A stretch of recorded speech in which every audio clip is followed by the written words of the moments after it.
Boom. You should be able to hear everybody. One of you lot speak. Hello? There we Hello. go. There we go. Sound testing on the fly. Right. Whee! Welcome to Heavyweight Gaming on Twitch channel Heavyweight RPG. Thank you for joining us. We missed last week due to my illness and violin playing, but we're back and should be cracking on every week, so that's good. What do we start with? Social media. We're on social media. We're on Twitter. We're on Instagram. We're on Facebook. We're on YouTube. It's not really social media, but we're on YouTube if you want to go check out the YouTube stuff. It's got hundreds of hours of when we started the channel, or the original channel, back in the day when the whole lockdown took over the world. And even though it is slowly getting back to normality, then yeah, we're going to keep playing, so screw it. Right, so check us out on social media. We're everywhere. Please check us out. We met lots of random stuff. I post about on Twitter what we're writing about and creating in the world of Colossus in preparation for future games, etc, etc. So please follow, please ask questions, please nudge. I don't care. I'll talk to anyone about anything. Check out our social medias. Sponsors. We got loads of them because we're super popular and we should have more. I'm just saying. So we got Loke Battle Mats. Incredible artists that design exactly that, battle mats. They flip out giant book of maps, large, big book of maps, small book of maps. They've got variations of their maps, and you quite literally flip them out on the table, and you have your tundras, your savannas, your forests, your arcane magic circles, dungeons, towns, taverns, a plethora of wilderness maps. We use them all the time. They're really good. They stream on most Mondays, basically showing you the artwork they're preparing for their next projects. And every time they throw out a Kickstarter, it's super successful, which tells you they're super good at what they do. They also do the digital versions of everything they do, so go check them out on DM's Guild. Drive through. Check them out on DM's Guild. On the website. all the website. Just check out the website, and you could go get them. They've got free maps, they've got pay what you want maps, and they've got set price maps. They've also got a few cyberpunk / science fiction maps up there. We use them on Roll20, but you can use them on Roll20, Fantasy Grounds, other virtual tabletops that you want to use. Go check them out. Really good at what they do. Coyote Grey. Speaking of Roll20, if you go to Roll20 Marketplace and type in Coyote Grey in the browse, you'll get presented with a bunch of chibi pack token packs. There is hundreds of them in these few packs. I bought every single one of them. They're like $5 for a pack, and you get like 100 in each one. It's ridiculous. Don't quote me on that. Go check it first. But there is well over. There's got to be a couple hundred in there easy. He's also got a Cyberpunk pack that he released that I immediately bought and used on my Cyberpunk games. He did a tarot card pack, which is super cool. You got to go check that out. I love the idiot. If you go check it out, you'll see. He's just done a one that would fit very well into Tundra, Rime of the Frost Maiden type games. Just put it out there. But yeah, go check him out. As soon as they drop, I buy them. I love Coyote Grey's chibi tokens, and I can't wait for more and more. So go follow him on Twitter. You should be able to find him through his Coyote Grey stuff. But yeah. That's Coyote Grey. Who else we got? Ashana is a glass crafter. She makes glass figurines. They're super cool, super chill, super zen. Watch her several nights a week. Her schedule is unknown to me, as it changes ever so slightly now and then. But go check her out. You can see the link. Follow her on Instagram. You'll get to see all the stuff she's doing. She is Ashana on Twitter, Twitch, Instagram. Go check her out. I promise you'll be super impressed, and if you watch her stream, it's just a very chill thing to have on in the background to interact with now and then while you're doing whatever you're doing. But she's a proper zen streamer, and the craft she does is amazing. I love it. Ruffworx Creative. You doing that? There's a fair amount of stuff that gets said about Ruffworx Creative. Most of it for 18 and above. However, if you are interested in incredible wood crafting and leather crafting, completely by hand, blood, sweat and tears, go check out Ruffworx Facebook page, follow the link, check out his photo albums. Never is anything ever created twice. Super talented chap, and I just love seeing whatever projects he works on, throws them out. He's also responsible for my incredibly beautiful Dungeon Master screen, which if you go to the Heavyweight Gaming Facebook page, check out the videos. We did a box opening of when it came through. I didn't cry, it was windy, but it is super stunning. You need to check it out. And soon, when we have a better setup, you'll be seeing me behind it more often. So yes, just my baldy head above the top. It's super cool. Can't wait for that. Syrinscape. They are not a sponsor, but they're incredible in that they want everyone to use their sound sets, and they encourage everyone to do so as long as you credit the right people. And rightly so. They are brilliant at providing ambience and atmosphere, which is the same thing, but we'll go with it, for your games, whether they be at the table and you're playing it through your Bluetooth speaker that you got, or a tablet. The amount of choice on their list of sound sets is stupid. It's ridiculous. You'll always find something for any scene that you're doing. Forest fighting, dragon fighting, goblin fighting, on the seas, in a haunted castle, in a palace, an elven forest. It's endless. Just go check them out. As they say, epic games need epic sound. It's very accurate. Go check them out. The link, again, is in the chat. We have lots of links. It's great. Go check out Syrinscape. They are brilliant. I keep pestering them to sponsor me, but, I'll just wait. Yes, let's look about Mark's Coyote Grey, Shine and Ruffworx. That's the sponsors out the way. Syrinscape out of the way. We had 200 bits. If you throw 200 bits to the channel, this will get a free reroll. We can accept them now as we are affiliated, because you lovely bastards got us all the way through the check boxes that we needed. So if you do feel sorry for the adventurers, donate 200 bits /cheers to give the party a reroll. Monkey face. They can't be used on the DM or death saving throws. They can only hold 5 at a time, and they don't roll over to the following week. However, if they do spend the 5, you are more than able to send them more. So that's all that stuff, yeah? That's good. That's good. Right. Charity. Tasha. We got a book. It's called Tasha's Heavier Crockpot of Bits and Bobs. Go to DM's Guild. Check out Tasha. There you go. Just follow the link. Go check it out. 200 copies sold, give or take. First major supplement by Heavyweight Gaming. That's me. For DnD5e. I didn't write anything for this, by the way. But all my geeky friends that drew pictures and wrote for it, super talented, super proud of them. Really cool to see it all put together. Has arrived. Tasha's Heavier Crockpot Bits and Bobs. It's 81 pages of subclasses, spells, artwork, and everything tabletop role-playing game player wants. Find it here for $9.95 on DM's Guild. HTTPS, blah, blah, blah. It's cool. It's super cool. Super cool. The cover was done by a friend of ours called Kelly, who hates being credited. We've also commissioned her to do the 12 deities of Atoria for the next book that Heavyweight Gaming will be releasing. We're working on that. I'm loving it. I'm loving it. I got Spartan gnomes. I mean, what more do you want?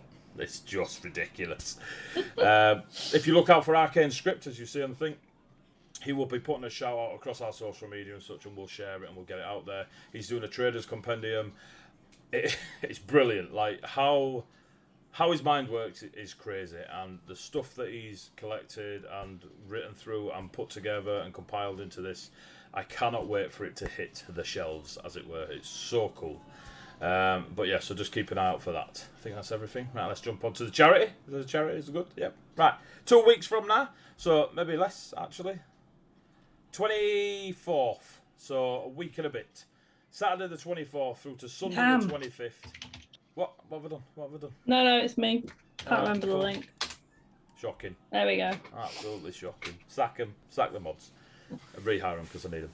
Right, so 24th of July, starting at noon, right through to the 25th, finishing at noon. So yeah, you get 24 hours. It's a one-shot. In the world of Colossus, I will be dungeon mastering for the group, the Short Rest Tavern. Yeah, literally find them on Twitch as the Short Rest Tavern. They're going to play a one-shot in Colossus. The impact of what they do will impact this campaign, which I'm very excited about, because I know they're going to fall for everything. If you want to see it, if you want to throw in, please do. If you follow the link, you can throw in a few quid, and we'll put it towards the charity. Now, the charity is McIntyre. They are a support charity. They got over 1,200 people under their support, and they look after children, young adults, and adults with varying levels of autism, varying levels of just support needed through their everyday life. They're very good at what they do, and to help them keep doing it and give them the odd cheeky bonus now and then for doing what they do to put towards the 1,200. I don't know the terminology, service user, the 1,200 folk that get support from McIntyre. So hopefully we can raise a few quid for it. Over the last couple of years, Heavyweight Gaming have done gaming streams for 24 hours, 49 hours, and we've raised over £4,000.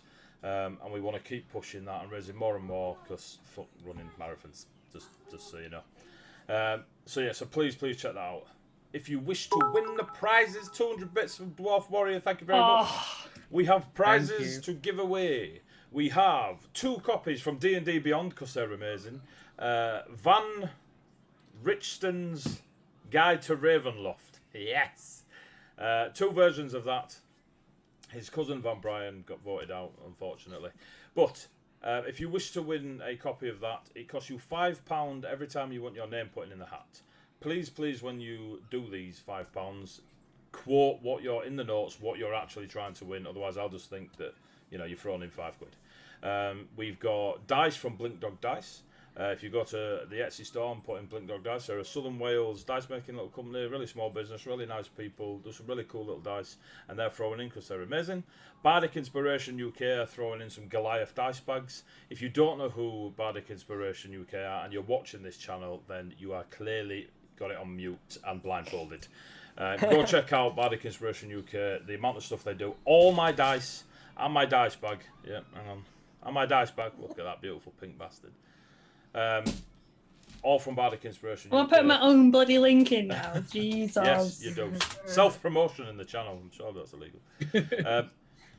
Go check them out. They're throwing in some Goliath dice. Loki Battle Mats themselves are throwing in a giant book of maps and a big book of maps. Again, all these things that you want to try and win, £5 a go. Just put in the note what it is you're throwing in the £5 for, so I can make sure I get enough of your names in a hat and pull it out. We will try to do it during the stream, depending on the breaks and the tiredness of the party and such, or we will do it at the end of the stream. So yes, I think that is everything, unless Mel tells me otherwise. We good? Boom! You're good. Right, recap time.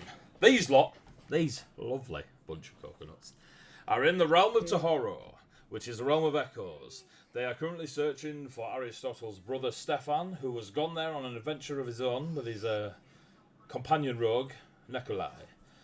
Nikolai is the anchor to Stefan and is basically the volunteered responsibility of, if I stay, Stefan stays. Ari and the crew are going to reverse that decision and hopefully send Nikolai and Stefan back. However, during their travels across the realm of echoes, the realm of Tahoro, they found out some wonderful lore. It's cool. I wrote it. It's amazing. But they also have discovered that there are possibilities of other echoes of reality that they can dip into, communicate with, interact with. And they did such a thing where they interacted with Stefan from another echo and had a lovely conversation with him. He just happened to have a very thick book filled with all sorts of information regarding echoes. Now, having given him a jolly good piece of advice of not to interfere with echoes and such, which he graciously accepted and smiled and waved. Smile and wave, boys. You all left and went back on your path searching out for the true Stefan of your realm. You made your way up across towards a waterfall, a crashing of heavy body of water against cliffs and such. When heavy, you got there, cold, wet, surprise water. They did stumble upon the old magic waterfall. After climbing it and reaching the top and walking out across, you were met by a handful of pearlescent reflective almost construct / golem type creatures that the coconuts have decided to name the meat people. So, apologize, we're sorry. But you are not. No, we're not. No. I am a little bit. I am do a feel little kind of bit. bad for whoever drew those very good chibis. It's just Coyote unfortunate. Grey, were you not Coyote Grey. listening? If you zoom in, they look like pearlescent. They do. They look like They really do. pearlescent. Yeah, if they you do. zoom out They do. and you've got a Scotsman with you, then they're meat people. That I'm just saying. So A point for everything. across the way, there are 3 Stefans that you follow some steps down to where the water is crashing against the cliffs. There are sea creatures before them of a horse-like entity with very thick fishtails. And these 3 Stefans are in the middle of some sort of conjuring ritual. Out towards the body of sea that stretches far across the horizon, you see the tip of a mast of a ship piercing the surface and slowly rising. Obviously, this is all happening within 6 seconds, so it is in mid-conjuring, mid-summoning. Okay, mate? Okay. You've decided to approach. Laura Bell 9000 is now following. Thank you very much. You've now decided to approach said Stefan's. In doing so, Kesvion set off one of the glyphs that arcanely paralysed him. Unfortunately, Kesvion stood on the more powerful one and was unable to resist it. Sapphire and Ari, being the team workers they are, were like, whatever Kes is doing, we're doing the same. So they set off the other 2 glyphs. Luckily, they resisted the paralysing hold and are able to act. Now, what I forgot to do, by the way, this show, we have named Fable Weavers. Stand by. You ready?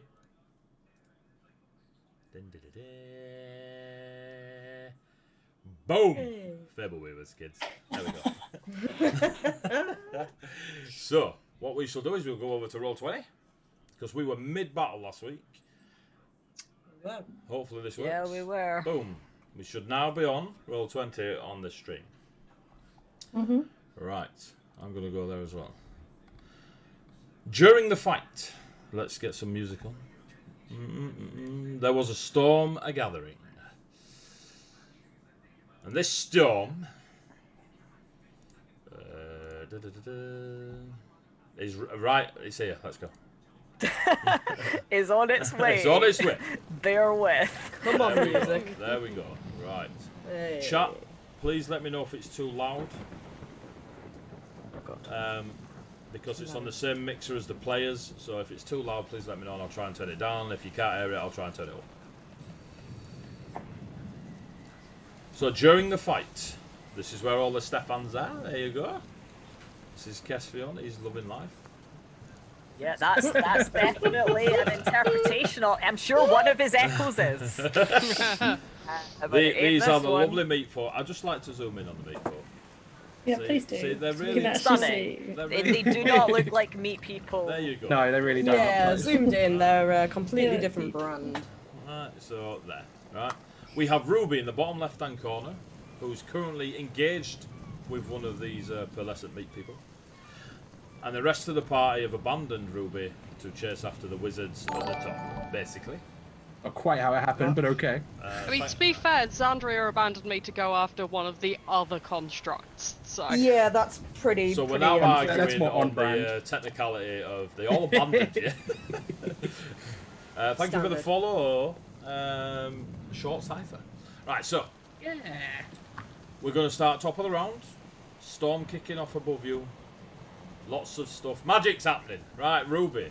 And Nikolai goes first.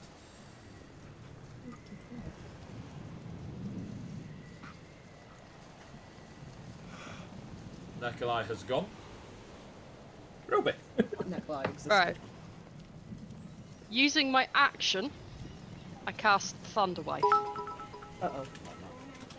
I like that. Thunderwave. Thunderwave. I'm just going to do the night nights. Thunderwave. Go on, Dom. Trying to kill some wizards here, man. Faster. Faster. We're not Maybe. trying to kill the wizards. We're just trying to let the wizards know that if they lie to our face Thank one you more for the time, best Yeah, Jennifer. we're not fucking mad at Yeah. the wizards. We're just hella disappointed in. Oh no, we're So- mad. We're mad. We're mad. We're mad. Some of Speak us for don't know yourself. what went on with the wizards. Some Thank of you us just for- see it as a brother. Thank you for the reroll, Jenny. We're Thank you, probably gonna- Jenny. Oh, we're going to need it. Ruby. We're gonna need it. You cast Oh, we're gonna Thunderwave. need Can you it. tell me what Thunderwave does, please? A wave of thunderous force sweeps out from you. Each creature in a 15-foot cube originating from you must make a Constitution saving throw. On a failed save, a creature takes 2d8 of thunder damage and is pushed 10 feet away from you. On a successful save, the creature takes half as much damage and is not pushed. In addition, unsecured objects that are completely within the area of effect are automatically pushed 10 feet away from you by the spell's effect, and the spell emits a thunderous boom audible out to 300 feet. Cool.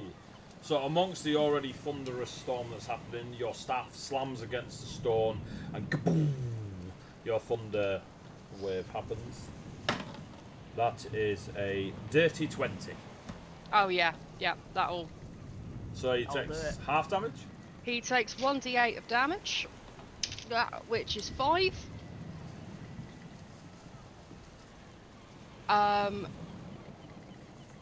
Using my So 5. move... Yes. Using my movement, I am going to move this way. That's what? 5, 10, 15, 20, 25, 30 feet is my movement, I think. It is. So I'm going this way because I'm As going... you go to move, it will Yep. use its reaction to an attack of opportunity. Oh, The fact, rude. The fact that you are linked gives you both advantage on one another with melee attacks, as seen on the other thingies. So it will hit you for a 17. Does that hit you? Yes. You are sentineled. I'm what, sorry? Sentineled, so you cannot move. And you take your movement is reduced to 0 basically, and you Okay. take 9 points of bludgeoning damage. Alright. As you also, go to I step, it believe... just slams you straight in the side of the head. Right, does that forfeit my bonus action? Nope, you still have your bonus action. All Sentinel does is put your movement to 0. Right. I whistle for the healing spirit to come to me. How far can it move? It can move... Is it 20 feet? Right. Either I didn't write it down, or I'm just going to have to double check that. That's Because alright. I don't believe it's not specified. We I think it's 60. It's I think it's the a range of it. I 60 think the foot range of it radius. is 60 when you cast it. Yeah. Up to 30. You can move the spirit up to 30 feet to Yeah, a space right. you can see as a bonus action. Right, 30 feet towards me, please. 30 feet towards you. Yeah. 5, 10, 15, 20, 25, 30. There you go. It's 30 feet. On his way.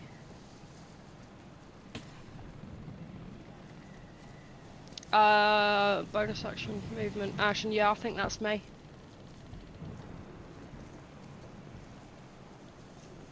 That's you? Yeah. Cool.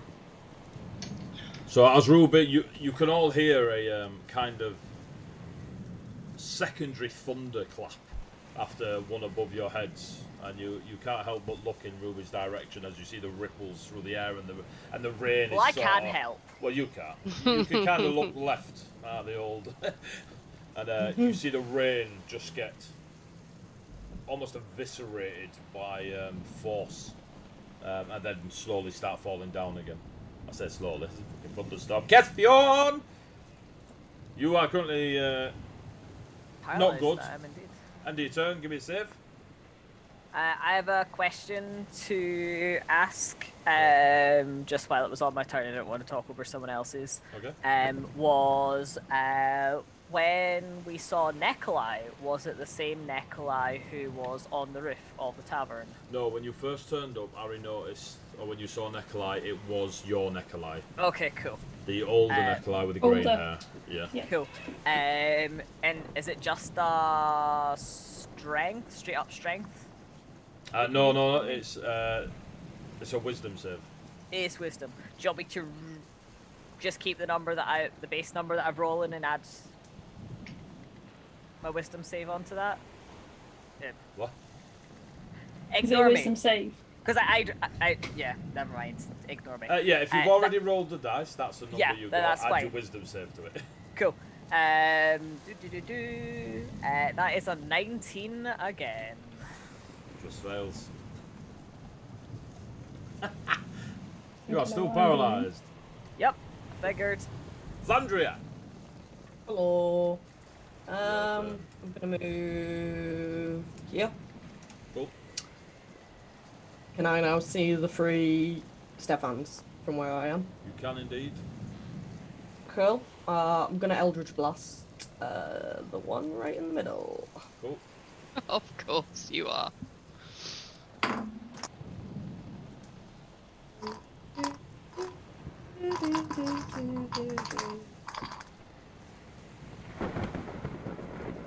$20.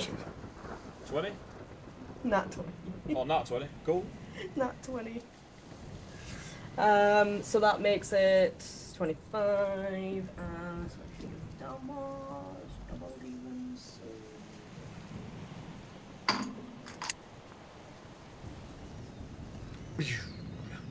Phew.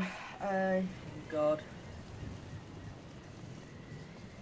32. 32. Hang on. Cool. Your Eldritch Blast hits the fiery red-robed Stefan, and you see a shimmer as one of his mirror images is destroyed. So, question mark?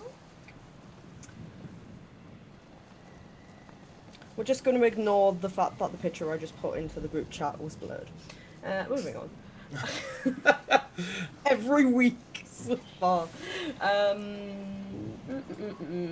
Bonus actions. I believe I have none. So I will stay here. Cool. That's me. Harry.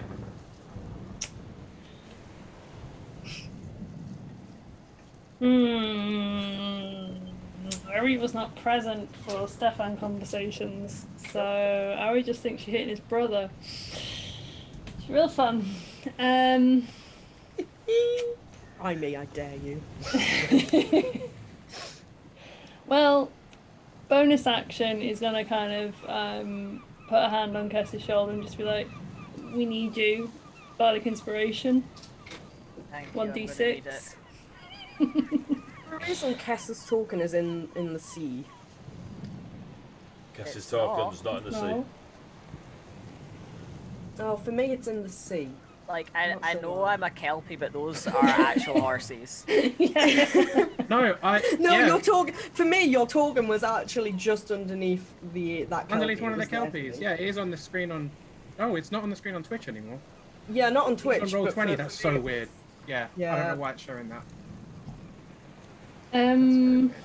Right, roll 20, yay! Not a sponsor. Ari doesn't know anything about these Stefans. All you see Or is- is 3 of your brother before you. One Yep. in the cocoa bean brown robe, one in the Parma violet purple robe, and one in the fire burnt orange robe. And the fact that you set off a glyph that you resisted. Yeah. And the fact that Cass is currently paralysed. Yeah, Kess I is know, he like knows that. solid. I mean, there's stoic, and then there's paralysed. I They're like kind that. of. Kess is more stoic than usual. I'm gonna have to you not did use see, my action. you did see when Sapphire punched this Stefan. There was a shimmer and a breaking of a mirror image.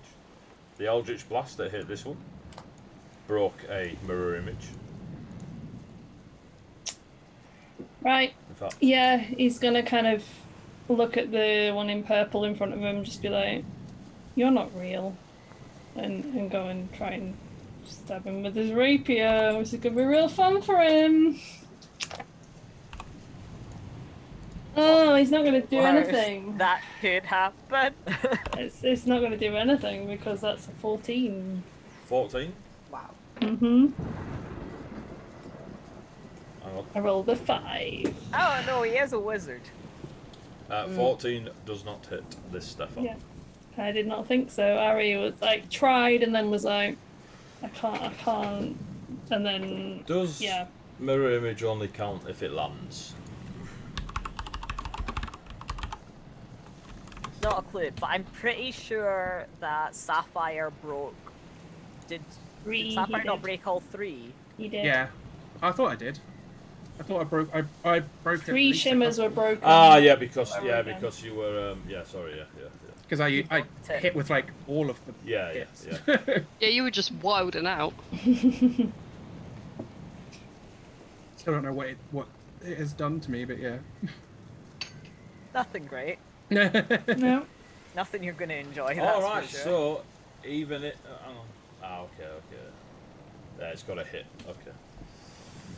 I just rolled terribly, but that's fine. Right, cool. So just so Ari knows, that wizard also has mirror image up. As even though you miss, it still targeted one of the mirror images. You just don't destroy it because you didn't hit it. So you are aware of the sort of overlaying shimmering Stefan's in front of Stefan, and you are fully aware that there is a magical effect upon one of your brothers. I'll just kind of stare at the one in front of him and just be like, why are you doing this? As you notice when you first approach, all 3 of them are mid-conjuring ritual. So despite you trying to attack them, and one of the mirror images sort of putting itself in the way, Stefan's eyes are the whites of them are aglow with some arcane energy of a almost pale blue, sea blue, and just looks at you and looks back at the sea with determination. Not good. Do I want to move is the next question. Probably move back a bit at least. You gonna move back? Yeah. I know it's dumb. Hang on. I don't think I hit, so I don't think it counts. Do you not just have to attack? Oh no, yeah, if I make a melee attack. I think it's Kess that has to hit. Yeah. If I make a melee attack. Yeah, swashbucklers just have to attack. Mobility, I think it's mobility, has to hit. Okay. Yeah. So you're fine. Look, I even checked, so I checked it for you, just to be sure. Now we have Meat Man, Meat Man, who's no longer confused because the druid grassed herself up.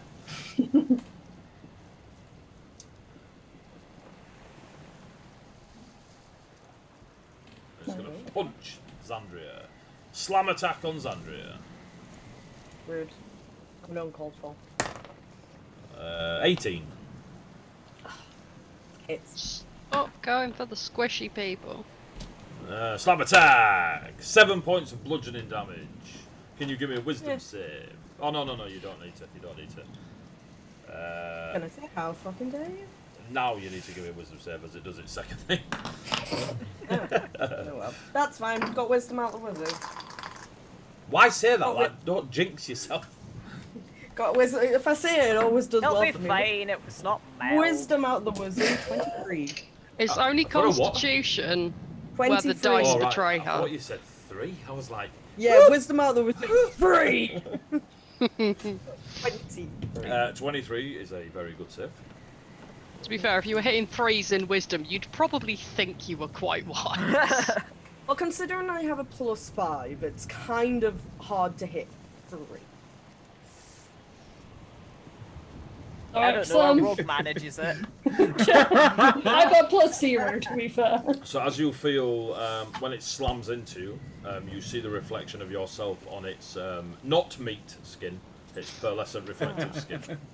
Squishy. Yeah, that's alright. Wait, where's the other meaty folk? Down here. I don't appreciate that blue dot. I'll just let you know. Yeah, mine's red, which is somehow more ominous. I'm still waiting to find out what the weird lightning bolt thing is, because we don't know yet. It slams attack you, Ruby, for 15. I just need to...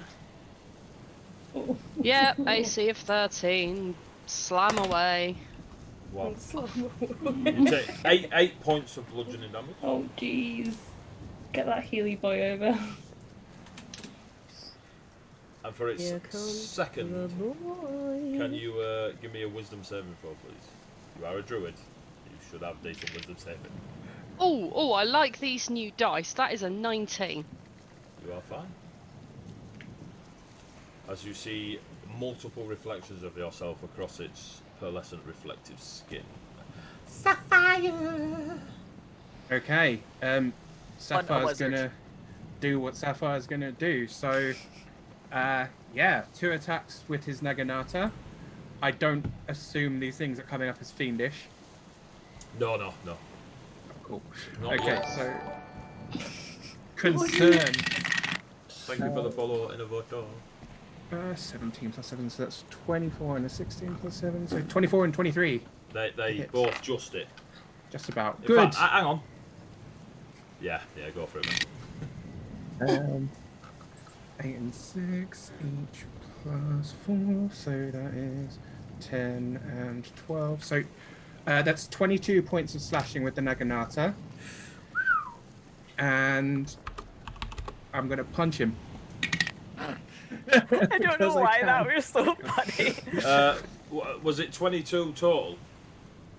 Damage, yeah. And what are they separately? Because I need to do Constitution saving throws. Oh, okay. The first one was 8 plus 4. The first one was 12. Oh, so it'll be 10 anyway. Yeah. Yeah, that's fine. Okie dokie. Carry on. And then, yeah, the the other punch was a 21. Cool. So that is 5 plus 4. That is a 9. And I'd like to stunning strike, please. So concentration check, fine. Stunning strike. So he needs to make a Constitution saving throw. Constitution saving throw is a 16. Oh, it meets it. Yep, he's fine. Damn. Damn. That's going to be my turn. It's just this poor Stefan's like, will you fuck off? Thanks. Leave me alone. I just wish to sing my Song of Storms. Right. No. Now, you're gonna love this. Are we? Are we though? No. Doubt. Beg to differ. He's gone silent. I dislike it. Don't like it. It can't be Don't like it. trusted. It's not to be trusted. Far too many things going on that I can't see. Silence is golden until it's coming from AD, then it's just suspicious. Nikolai turns into a T-Rex. Now, to be fair, that would be pretty dope. It would be Yeah. bad for us, but it would be pretty dope. So, Harry, be happy. Would he? No. Sapphire. Top of the round is Ruby.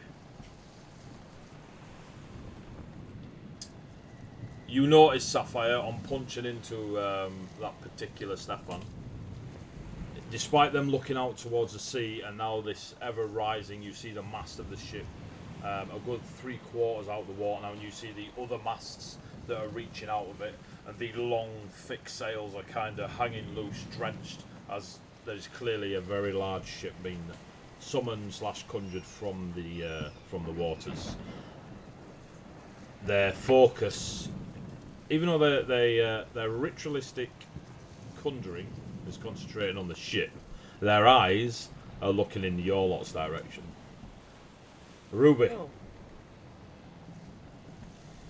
your turn. What have I got left? Oh, I could do that. Right. I'm gonna cast Thunderwave at 3rd level. Okay. So that's Its save is 18. oh, They're pretty chunky. Like, it will take physical spells, pretty chunky. half of 3d8. Okay. So, do I roll 3 at one time and half the number, or do I roll Exactly that. You roll one and a 3. half? Right, Roll well, 3 that's and then an half it. That's an 8. The seagulls are here. 12. That's an 8. Stealing my bloody chips. Right. They're the actual big bad. 8. Do you know what? I can believe 11. Half of 11, please. So 5.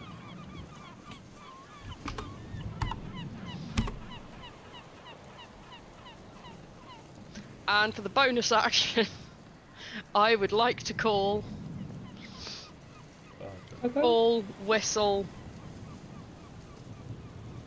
continue to summon. That's 30. Ocarino. Right. You can still move. You can Can move. I? You can move there. Yeah. And it doesn't provoke. I'm loath to move in case I get punched in the No, you face. won't. No, again. Yeah, you because only you're get you only get punched Okay. if you leave combat. You Yeah, can you're move not all leaving around combat. this creature, like so, and Okay. and not cause a free Right. attack. So if I do, if You I move move, yeah, You can Can then I- put a charge of healing into yourself. yeah, I will do that, please. It's a D6. That is. Take 5 back. Roll.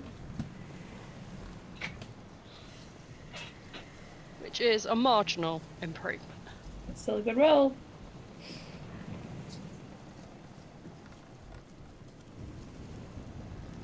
And that, I believe.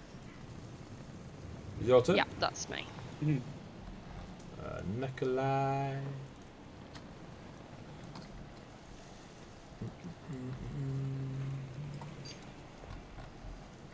Kesfion, you are inspired. Yes. Here's hoping. You are paralyzed. I mean, it is your turn, but you do get to save at the end of it. Okay, so that is.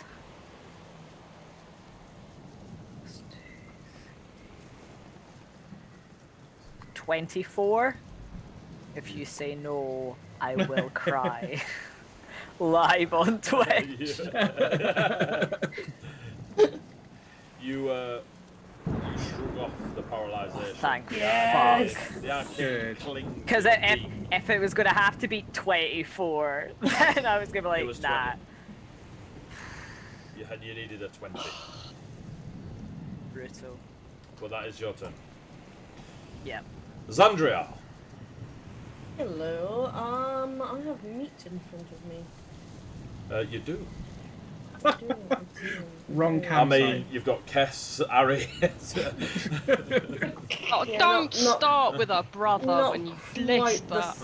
Yeah.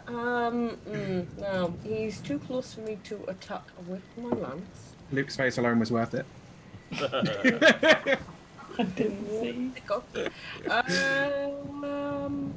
Could just make my life easier. I could just Eldritch Blast him back 10.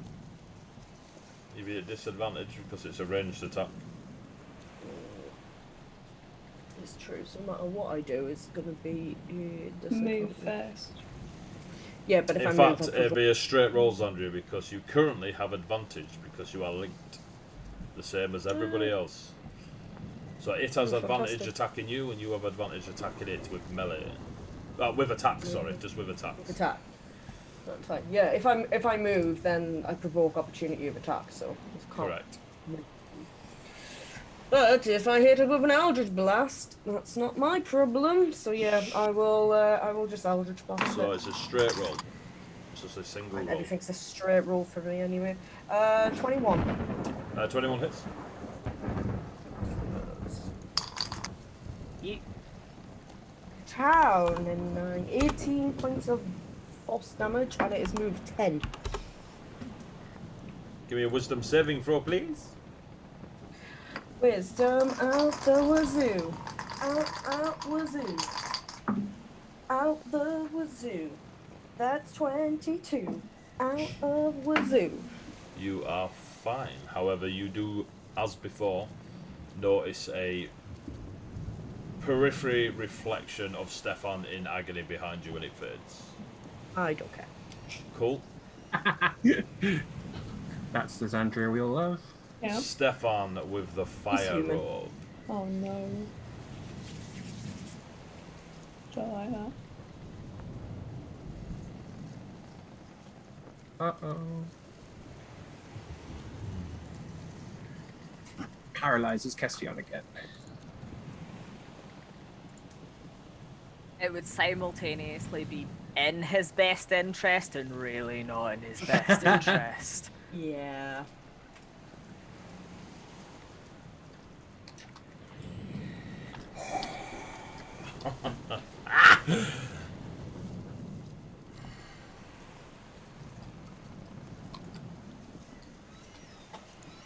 I don't like that there's more silence. I don't like it. Silence interspersed with cackling, though. Oh, Yeah. no. Objectively worse. It's because he's deciding how mean he wants to be. The answer is always very. Yeah. Got 3 very high level fucking wizards. 1 very high level, 2 level.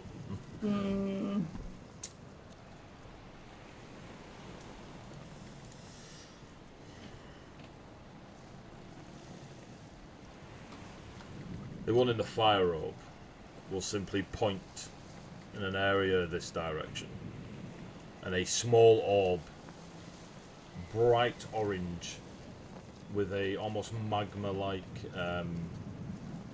movement to it, shoots from this Stefan to somewhere over here, and you 4 and Meat Person get hit with a fireball. I was like, You give me, I think it's Dex. Give me a sec. yep, Who all Dex is it save. hitting? Am I in one of the ones? Yep. yep. Thought so. Okay. Wait. No, I've got a thing for Evasion. this. Evasion. That's Evasion. what you Yeah, I've got have. evasion too. Because I was just looking at it. I've Okay. got 18 dex save. So, 17 dex save. Sapphire 17, Ari, 18. Casfield, 21. Zandria. 21. So those of you that got an 18 and above take half damage. Yep. Those of you that got less take full damage, and the damage is 500. Definitely using evasion. Yeah. So evasion will half it for us anyway, at least. Yeah. for Ari. I don't think you take any. Did you? Who got the 18? I didn't save. Sapphire save. Oh, so Sapphire takes no damage if he's got evasion. No, I got a 16. Sorry. Oh. Who got 18? Nobody. All right. No, it was Oh 16 wait, and no, 17. sorry. I got 18. So I swear to God, I had somebody say Yeah, 11 no, I plus didn't. 7 is 18. I got 18. Sorry. Right, so you take half damage, but because of evasion, take no damage. Okay. Sapphire failed, so takes full damage, but because of evasion, gets half damage. Half damage, yeah. And Kess and Zandria saved anyway, so they take half damage. That's too many dice. Put like half of them down. Yeah. Oh no, I'm gonna take half of your fucking damage anyway. Yep. Oh, it's funny. Means you only take a quarter though. You take 29 points of fire damage. Is that before Half. half? Oh, So thank you my take God. 14. You take 14. Okay. And Zandria, you fire resistant? No, surprisingly not. I don't I understand am. why I'm not fire resistant. Yeah, Why would you be? because I am a I'm not being sure of why fire. I'm fire resistant. Yeah, why I am am. I fire resistant, but I'm Water. not? You're a water Yeah, but, person.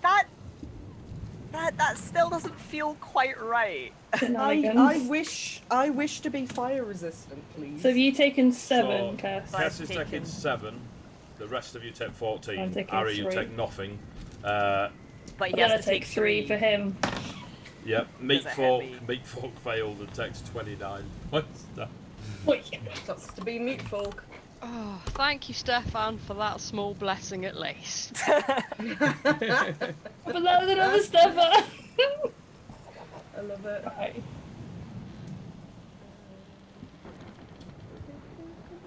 You then see Stefan look straight at Ari with disgust in his eyes. Which one? The orange one? The fire one, yeah. So now the cocoa bean one. The cocoa bean one will... Wizards. Fucking wizards. Problem with wizards is if you're in melee with them. Just keep punching the shit out of them. Yeah.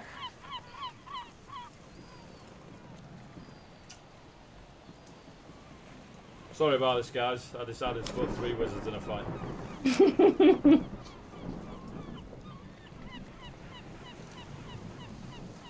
It's okay, hopefully we'll take a couple of them out for you shortly.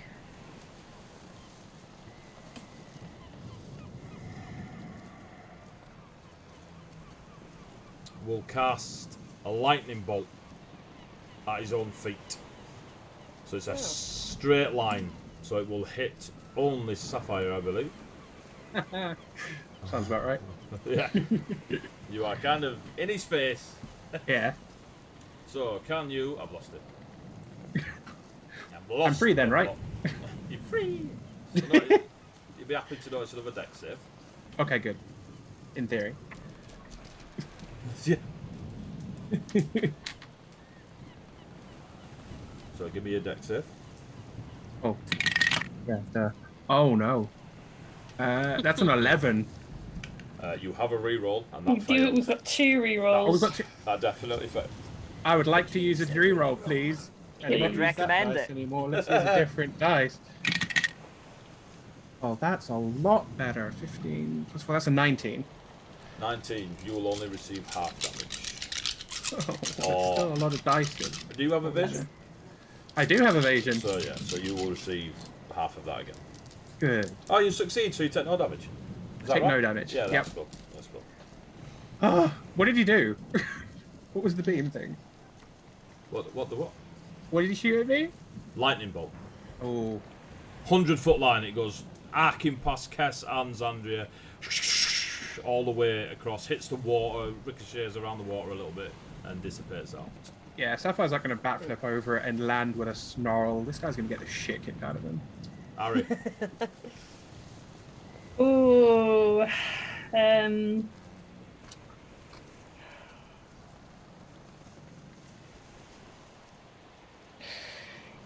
He's seen through the illusion-y bullshit, so I think he's gonna try and he's seen the look from the fire orange one and just been like,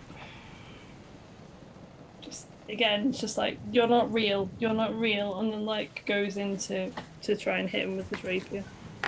so where are you going? So, to fire orange boy in the middle. So you're going to go stand here? Yeah, In the middle. we're in the middle. And that was the last we saw of Yep. Aristotle. That is a nat 20. That is a nat 20. And that was not the last we saw of Aristotle Lycra. Before you roll damage, your attack flies in with absolute accuracy, and a shimmer of Stefan steps in the way, and you feel resistance to the rapier, but it doesn't seem to hit the flesh of your target. As a mirror image deflects the blow. Mirror image is broken. I love it. I mean, I knew that, but I didn't know I was going to roll a nat 20, but I guess I don't need to roll damage. You Me simply will- destroy the mirror image if you land the blow. It doesn't. Yeah. It doesn't have hit points. Yeah, that's why I was like, that was a nat 20. We are going to bonus action, hit with the dagger, or try and hit with the dagger.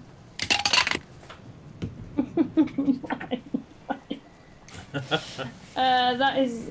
Oh no, it's not, because that's less with the dagger. I know this doesn't hit, because it's a 14 again. 14 does not hit. Nope. But we are gonna try and move away. Try. Tactical withdrawal. You don't provoke him, do you? Not from Oh him. no! Is it only if you're one-on-one? No. It's melee attack. So What's the one-on-one thing?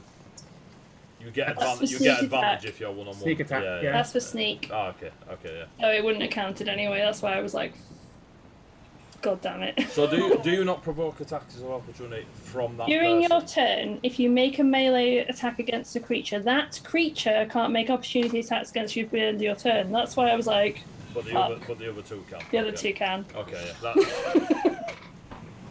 and the other two will. Crying rogue. I know. The cocoa bean robed wizard of Stefan simply lashes out at you with a very thin golden bladed dagger. What you doing using a dagger on me, bitch? With a nap one. And you just sort of shimmy out of the way of it. And as you step, so you'll be out of the way of that one. As you step, this one, unfortunately for you, warcasts. Yeah, I was gonna say, that is a fucking warcaster. That's why I'm fucked. And we'll hit you with...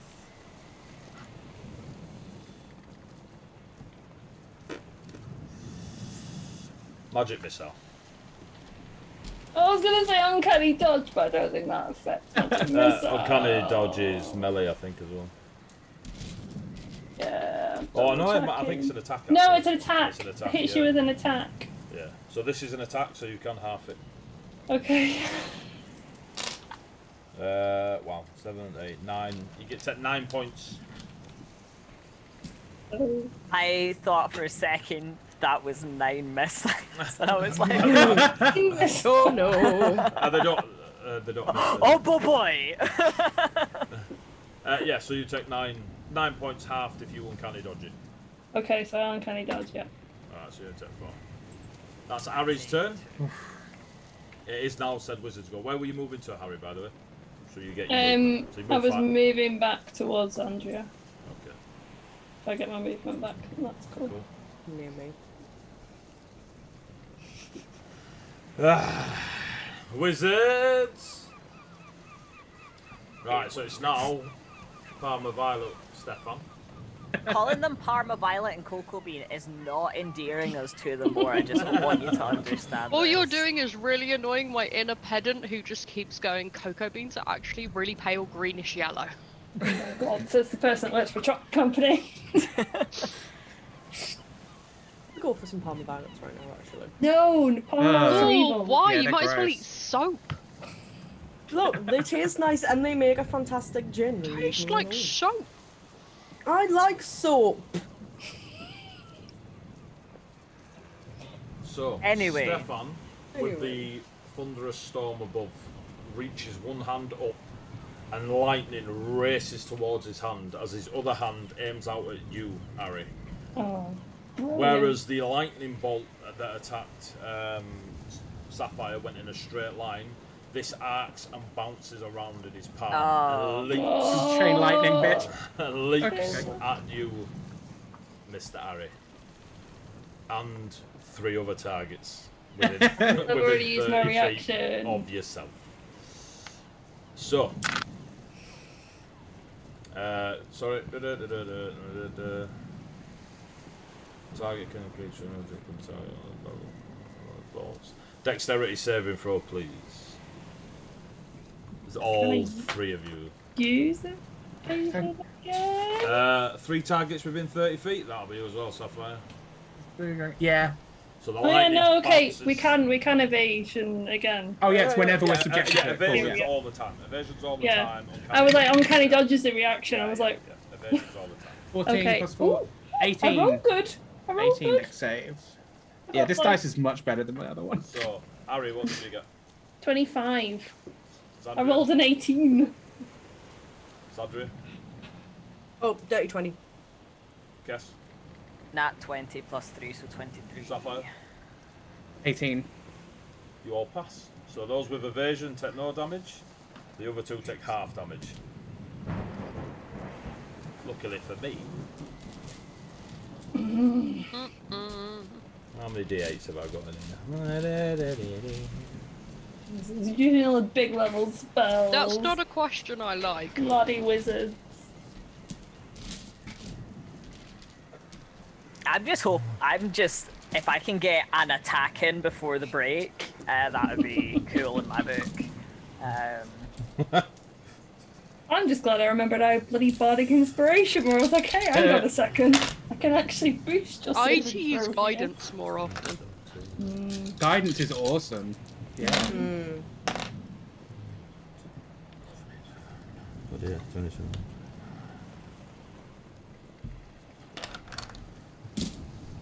Those. Question for Ari: can you remember if your brother ever learned how to swim? So, those that have evasion, you obviously take no damage because of your success. Those of you that succeeded only take half damage. So you take half of 41, so you take 20 points of lightning damage. Still take 10. Yeah, I was gonna say, plus account for your weird dragon. Yep. We're counting it, don't worry. Are you down? Alright, Xandria goes down. I can't see your hit points under Kess's feet. And maybe if I'd Oh, got to God. move at some point, then this wouldn't be an issue. Don't walk into traps laid by high-level wizards. Are you down? Oh shit, you are down. Just, you know, It's all them hit points Finish the fight. absorbing it. I'll see you later. See you later. Meat Fork walks Oh, over, fuck you. linked to Xandria, punches Xandria on the floor. No! Oh, great. Now we're double tapping. 18.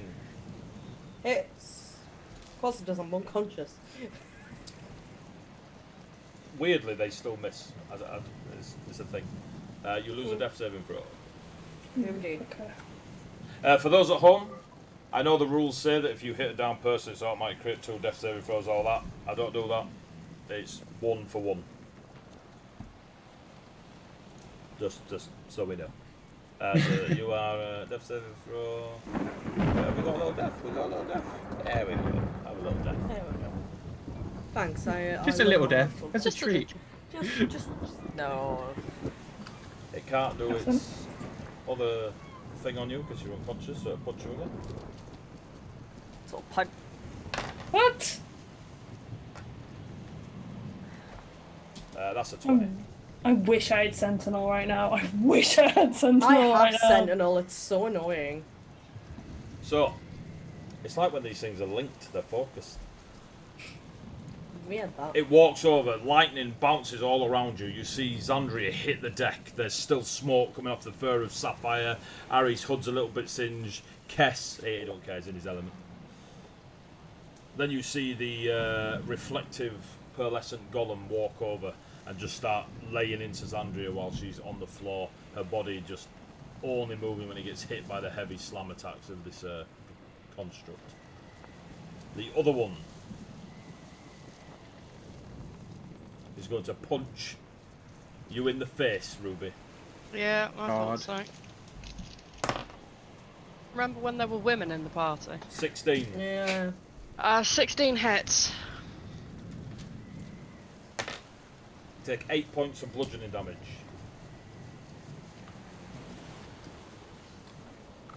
And as you are still conscious, it will attempt again to gaze into your echoes. Give me a wisdom saving throw, please.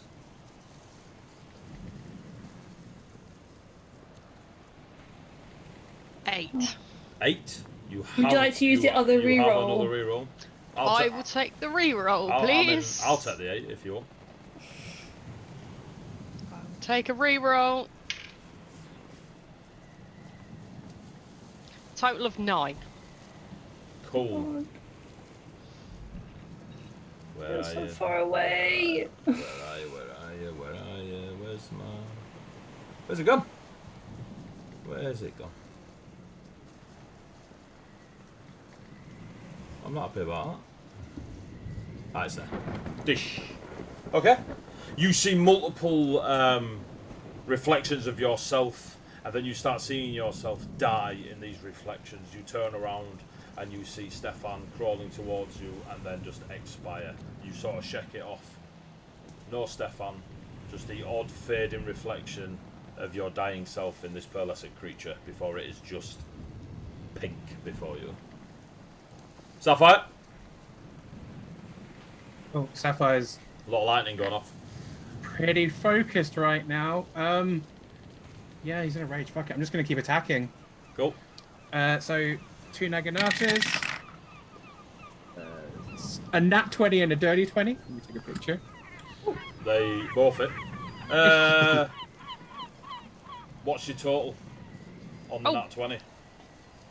Sorry, I started my turn within range of the healing spirit. Yeah, you got healed. You brought it over. I got healed last round. It hasn't You're got not to on you your yet. turn You're yet. next. Oh, okay. Yeah. It has to be your turn. Sorry, what was my total? Total on the nat 20. Would be 27. That's fine. And the other one, was it a... It was 13, so it's a dirty 20. Right, on the second one, he cast shield. Ooh. Put his AC up by 5. And that one misses. And that one misses. That's why I needed to know on the nat. The nat, the nat goes through though. Okie dokie. Alright then, in that case, I'll do that one. Stefan's panicking. There's a big lion in front of him. That is which will be doubled to 16, so that is 20 points of damage with that one slash. God damn. And then obviously the second one misses. Well, his shield will bounce off. Is the shield for the rest of the turn, or is it just for that one hit? Rest of his turn. So when it gets back to Stefan, he'll be on. Oh damn! He'll drop 5. Yeah, shield's really good for wizards. He won't. He's in a quiet rage, but a rage, so he'll still probably try and punch him. And yeah, that'll only be a 19 anyway, so that'll miss. You notice you're now punching against arcane force. There's all nearly sparks as you impact, but don't quite reach through to the flesh of Stefan. Sapphire, usually being quite calm in his rage, he lets out like a blood-curdling roar. He's really angry at this dude. Really angry. Is that your turn, Sapphire? That is me, yeah. Ruby? Right, so I take 1d6 of healing because I am starting my turn in the aura of the spirit. Any more charges on your spirit? Yeah, so that is the end of that. So I use my I use my bonus action to cast Shillelagh. Okay. And I smack this dude over the head. You have advantage because you are linked. So let's roll that one, and where are you hiding that one? 2 that just let me down horribly. Right, that is a 24 to hit. Jesus. Yeah. It's an 18 plus 6, so he will take 1d8 plus 3 damage. 24. By the that druid. Did it. No, that was a d10. I wondered why it came up with a 0. That displeased me. Oh, and he takes 9 damage. Cool. You run your hand along your shepherd's crook. You see the arcane druidic force harden the wood for heat, and you slam it across the pearlescent creature. I am childish. Anything else, Ruby? I don't know, because he gets an attack of opportunity, so I'm loath to move it. No, that's it. Cool. That's your turn. Are you keeping the dog around? Just for I'll support? just let him go until he disperses, or I want to cast again. Cool. Or I could say that casting again gives him another 4 charges, whatever, but for now I'm concentrating more on hitting people with a stick. On Nekalai's turn, the creatures in the sea Into some sort of hydra. go beneath the surface. Uh-oh. Mega Hydra! Guess. I thought I'd had a way around something, but it doesn't work that way, which is frustrating. So instead, he is going to lose his collective shit because this thing is beating a dead Xandria on the ground. He's gonna hop across, and he is just going Just to that final absolutely wail on it. Swing away. Just getting. So that is first off with 25 to hit, Yep. which is 9. 9 points of damage. Wisdom saving throw, please. That is. I'll just take the roll that I did there and scoot back across. What's my wisdom? Is +2. So that is an 18. On your wisdom saving throw, 18 on my wisdom save. you are fine. You just Cool. see a reflection of yourself. Beat it again. That is 19. Smash or slash in your case. Yeah. That is another 9. Wisdom saving throw. That is 21. You're fine. And you see it slump 2 large slashed gashes of chunked pearlescent material as it just crumbles to the floor. Good. Is it okay? Cool. I'm still rolling.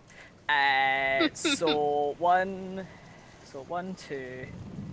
That's 5, 10, 15, 20, 25, 30. Yeah. I'm just gonna continue my rage, my not quite rage, but close enough. That roleplay rage. My roleplay rage.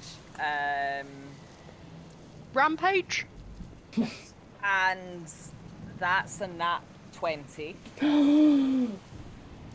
But it doesn't. No. But it will break it. And then I'm gonna action search. So as your And then smack at one. as your third strike comes through, you take that last mirror image of Fire Stefan. So you action search. Action search. And that is that is because that'll still be with the scimitar, so that is 21. He waves his hand and you see a blue arcane shield pop up in front of him. And you miss. He'll just yell at him in his face. Ah!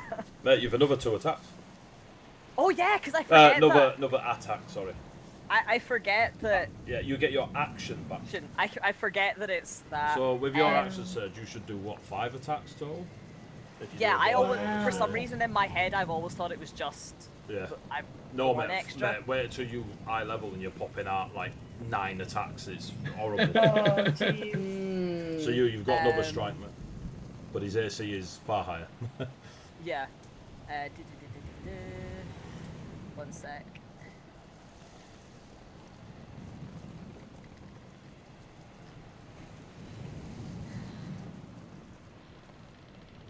Yeah, fuck it, we'll just smack out again, not try and do anything too fancy. Oh, but I have those D8s that I always forget I have. So fuck it, I'm adding one onto there. Oh, you're about For superiority. Yeah. Is that So can you add to hit? Is there an yes, I accuracy can one? add it to hit or to damage, but I usually only add to damage because I usually hit. But I'm gonna make sure I hit him. I thought it was always. I I thought it was always to damage, but there's a particular move that you do that increases accuracy. I can read it out. 1 second. I mean, I've never played one. I'm just trying not to get Stefan killed. 1 second. It's just. We should have thought of that before he lied to Kes's face. He didn't lie. I think there's a particular so- like you can do trip or whatever. I think one is like precision attack or something. using superiority dice, you can expand superiority dice to gain a number of different benefits. So you've got precision attack, sharpened senses, or superior willpower. I usually use sharpened attack, which adds to my damage, but if I use precision attack, when you make a weapon attack against the creature, you can expend 1 superiority dice to add to the attack roll. You can use this ability before or after making the attack roll, but before any of the effects of the attack have been applied. Oh, cool. I thought you got the damage as well, so it's not as powerful as I thought it was. Okay, cool. So I'm I assuming you're can going for do the damage, or I So- can do So the you can thing. roll. I can't You do. can roll first, though, yeah. Yeah. So you can decide. Yeah, cool. Yeah. But I don't care. I'm just gonna absolutely lay everything into it. Cause he mad. So that is coming out at 27. You hit.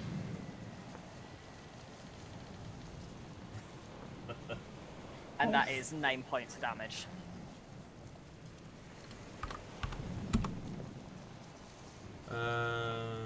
Oh shit. Hang on.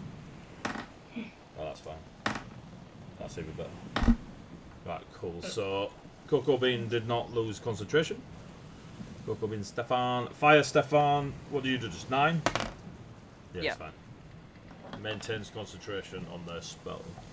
As you see now, all the masts are out of the ship. Are out of the ship. They've left the ship. They've left. It's just a floating bit of wood. You can see now that the ship is nearly out. Looking across, whether you like it or not, guess. Looking across, you can see that they have summoned a 4-mast ship. It is enormous. From rear to front, there's probably nautical terminology, bow to stern. Maybe I got that wrong. And the decorative work along the side of this enormous ship is a flock of kenku, and they seem to be riding like dolphins and seals and such. Like someone would ride a horse. There is strange kelpie and coral-like saddles on these dolphins and seals as these kenku ride them through high waves rushing towards the front of the ship, where there is an absolute mix of all flavours of whales: orca, humpback, blue. I won't say the funny one, but you get my point. There is a lot of whales all rushing towards the front of the ship. As they get to the front of the ship, you can imagine this is on both sides, but who knows until you check. But you've got other things on your mind. But the artwork, if you want to call it that, the diorama of this sea scene finishes with an enormous koi carp at the front of the ship, where you normally have like mermaids and such. There is a koi carp that is raised up, reared up like a horse or a lion when they go on their hind legs, and this koi carp is sort of on its tail and makes that like curving point of the ship. You see in writing across it that seems to be in primordial. You understand these 3 words because it is in the primordial dialect of water, and it is called the Eternal Echo. And there seems to be humanoids on it. And it is quite far out, a couple 100 feet, easy. Yes. And on that note, it's 9:30. It's Kess's go, so it's now Xandria's go. Oh, do we do this before the break? Xandria, give me a death saving throw. Luckily, I was just saying I have advantage on death saving throws thanks to You've the got wonders the Fall of of the Autumn. Fall of Autumn. Ooh, the Fall of Autumn is not with me. No, Xandria! Oh! Nope. They're both less than 10. What? And now the time is near. I Until I face my final curtain. Harry, you little bastard. Anyway, right, so Can't believe I came here to save your fucking brother. Oh, as the ship comes out of the water almost fully and you see this diorama across it, Kesvion, you've killed the creature that was beating on your unconscious sister. You chose not to see to her medical needs, ran angrily at Stefan and started surging through your actions once more, slashing away with your scimitars.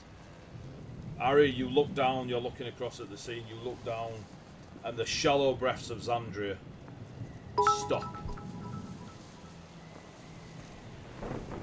You're too late, Ange, but thank you very much for the 200 bits. You see the last breath of Xandria Summer Breeze expire, and Xandria's body, beaten and broken from the pearlescent construct, is lifeless at your feet. And we are going to call a break there, because why not? And we shall see you all in about... Hey, oh, it's doing the little animation again. It's doing the animation, we got to see it. Oh, baby Lucy's awake. Oh, baby Lucy. That's because she sensed the disturbance in the force. Her dad killed off one of the player characters. I think you find the character's brother ignored her needs and role played. You're fine. You know what I mean? Anyway, I think you'll find I'm about to go and run and sleep over. It's break time. Stick around. We'll be back in about 10 or 15 minutes. We're going to go have a drink, a bio break, roll the backup. And we shall be back with you in 10 to 15 minutes. Right, stick around. Stick around. Yeah, love you all.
Boom! We are back, hopefully. You can all hear us. Welcome back to Heavyweight Gaming. We are playing Dungeons & Dragons 5e. This is our Fables Among Titans campaign. Thank you for watching along, if you're watching on the VOD or the YouTube. Just before the break, these lot are continuing their fight against the three Stefans from different realms of echoes, or different entities from different echoes. They are currently summoning a very large ship, or pretty much summoned a very large ship out on the body of water that stretches out all the way to the horizon from the crashing waters before them. During the fight, they've taken a hefty hit from some powerful wizard spells.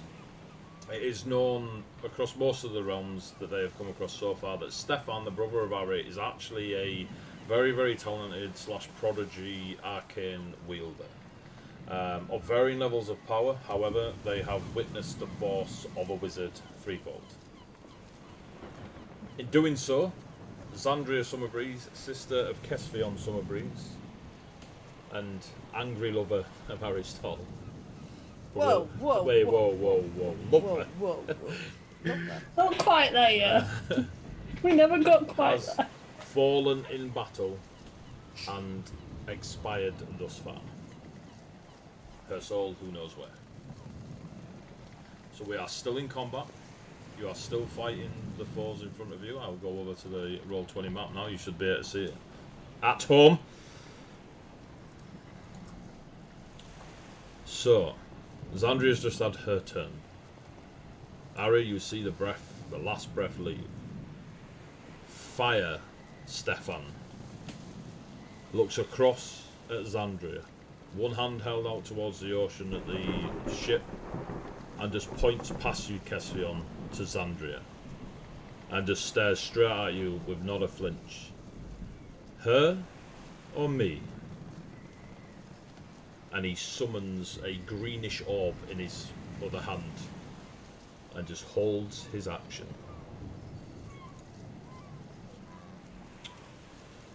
The cocoa bean cloak, Stefan, keeps his hand held out towards the ocean, and another hand summons a greenish orb. Less vibrancy, but the same sort of texture and shape, and holds it towards Sapphire. And just looks at you, Sapphire, and in a very similar voice, if ever you wouldn't know there was a difference if they weren't stood next to each other in tone and such. Me or her? Storm ahead, thunder and lightning, rain pouring down. Aristotle, Sebastian Rycroft, it is your turn.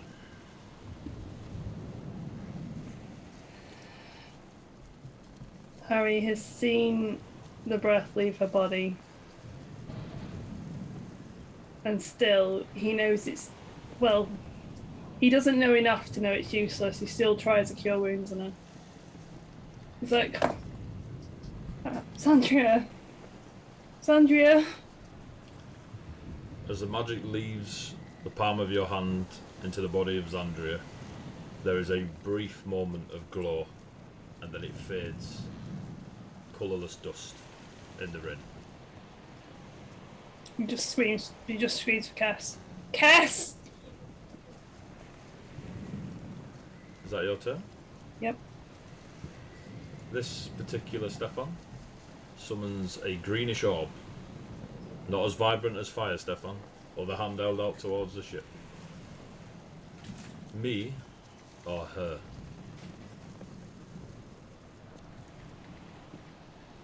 That meat person is dead. This reflective creature down here sees the wobbling feet of the druid and slam attacks.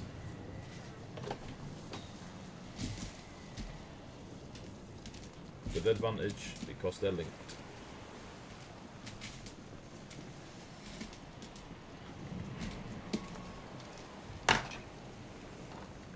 $14. Hits. Just. You take 6 points of bludgeoning damage.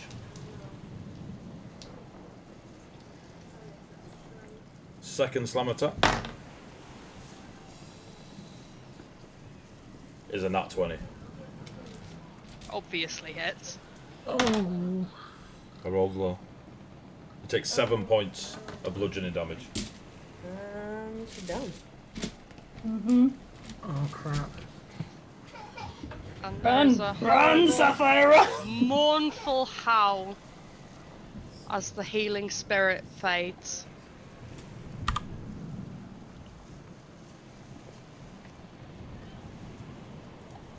Sapphire. This is all happening very quick. 6-second rounds. A lot's going on. You turn, you see Sapphire where they're pointing the whole her on me. You see Xandria lifeless on the floor. Ari knelt down trying to pump magic into her, not working. You hear the howl across the thunderstorm as the sheepdog fades out of existence, and you see Ruby hit the floor in front of one of those pearlescent reflective constructs. 3 wizards stood in front of you, all summoned greenish orbs. What they do, you do not know. Ari crying over Xandria. Kestus wailed on Fire Stefan. What do you do?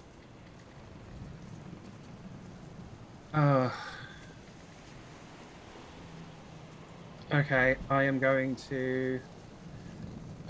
seeing that Xandria has Ari,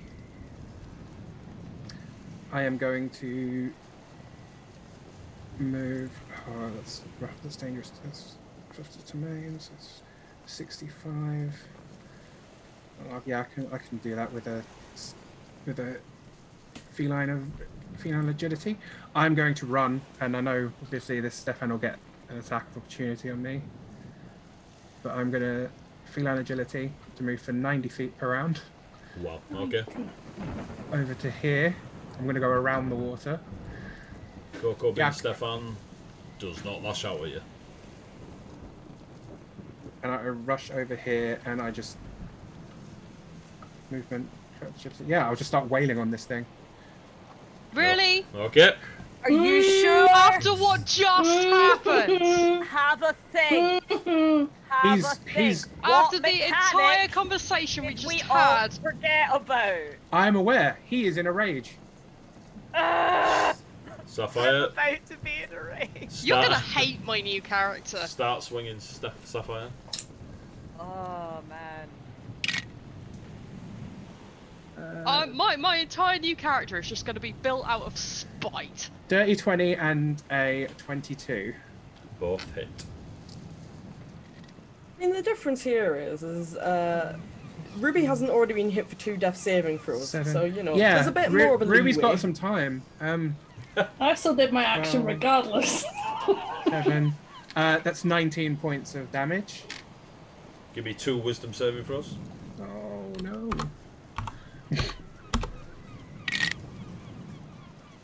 A 12 and a 21. A 12.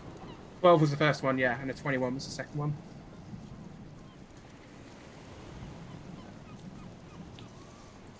I think that's the first one. Any of you failed on that? Give me a sec.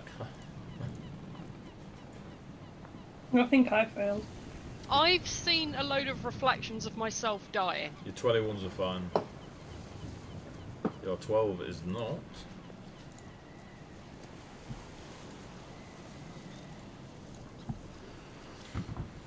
Homebrew monsters, kids.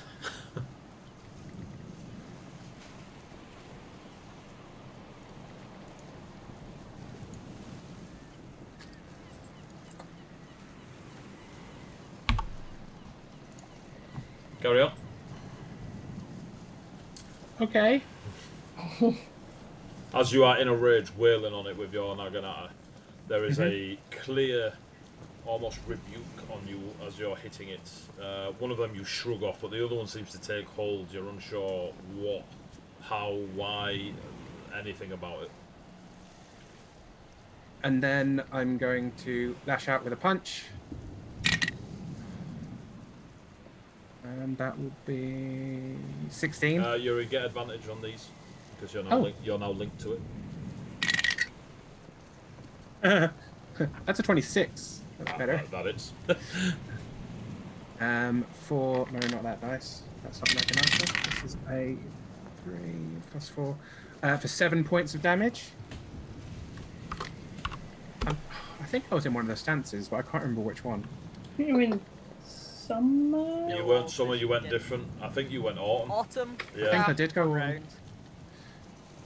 I'll save it for next turn. I can't remember what it does right now. I don't have it open. But yeah, I will spend a key point to do a stunning strike. So Constitution save, please. 16 to beat. Constitution. Yeah, I figured they're quite good at Constitution, but he won't know Not that. 20, mate. Okay. That's my turn. Please do. Sapphire, you just see, like, leap from where you are, Kesfion, and just bound effortlessly all the way at incredible speeds towards Ruby, and then just start flying into this pearlescent construct with these Naginata and a cheeky headbutt. I heard a ding. Thank you, Maybonix, for the 200 bits. You got another reroll, guys. Thank you. Thank you. Remember, you can't use them on death saving throws. Ruby, No. can you give me a death saving throw, please? Oh no, it's got to be Jeremiah's dice. 15. 15. Yeah, good. That's good. To save.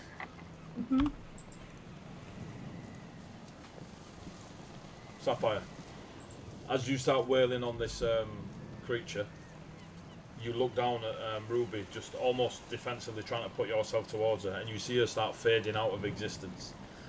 By the time you finish wailing on the construct, Ruby's gone.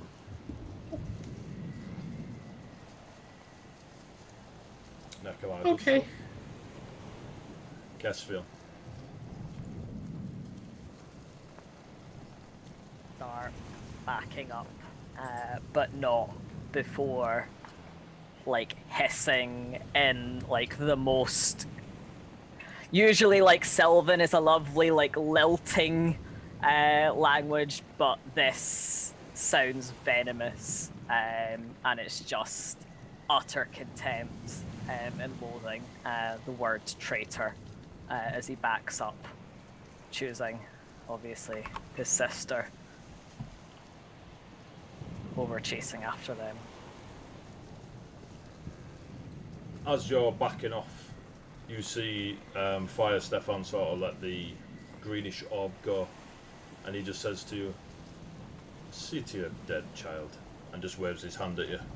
And he turns back towards the ship, and he casts Dimension Door to the deck of the ship.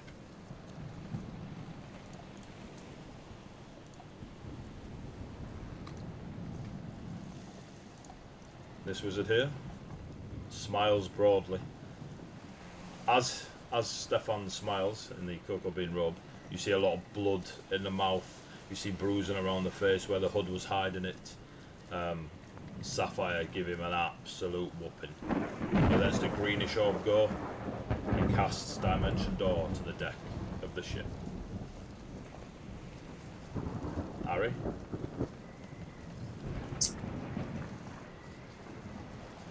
He just kind of like looks over at Cass, like, and looks with absolute loathing at his brother. And just being like, "No, you don't," and tries to go and hit him. Got this one. Purple boy. Okay. I know. As you step here, Oh, the greenish orb in his hand flies out towards you. oh shit, Can bad. you give me a Constitution saving throw, please? Oh, how's my constitution? Oh, that's a 19. Oh, that's a dirty 20. Cool, that's a success. You take half damage. Oh, Jesus. That was absolutely horrendous. In a good way for you. About Take- fucking You time. take 5 points of necrotic damage.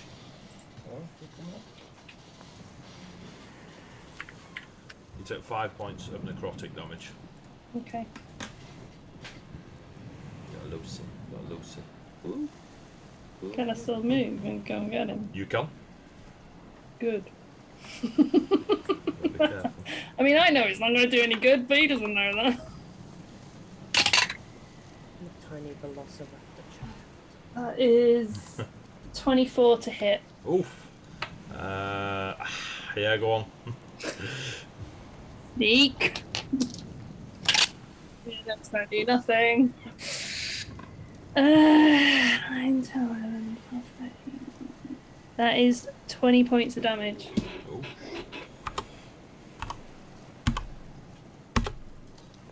Your rapier does 20 points of damage. Mm-hmm. Do you swing with your dagger? Yeah. He's fucking pissed off now. That's a 17 plus 22 to hit. 22. Yep. Yep. And that is a 1d4. A 1d4. That blue is my heal. Oh, it's not going to be very much damage though. It's going to be. Remember, 6 you took points. damage as well, Kess. I don't know if you did it. Yeah, I've already saw Yeah, it. 6 points of damage and 2 points of healing to us. Well, 1 point of healing to you. You go over. It Palm of Violet, Stefan. Unleashes the necrotic green orb that slams into your chest. You just push through it, ignoring the burning and biting at your flesh. Stab with your rapier, slash with your dagger, and stand there breathing heavy, tears rolling down your face as it comes round to Palm of Violet's. In fact, that's the first time you've hit, isn't it? First one. They both missed. You slam into the mirror images.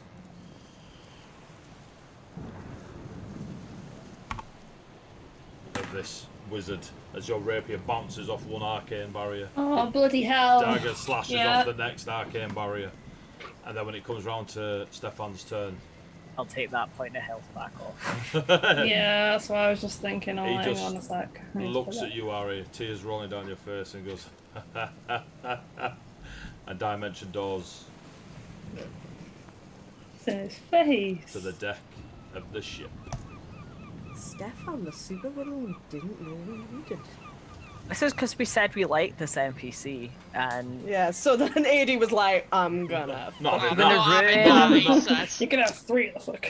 There is I'm still, gonna ruin everything you love. there is still a heightened sense of combat running through your veins as the pearlescent construct attacks Sapphire with advantage because they are now linked.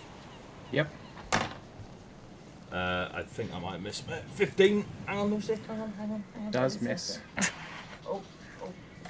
It misses. Yep. We'll try again. Hang on, Lucy. I'm tying my baby up with my headset.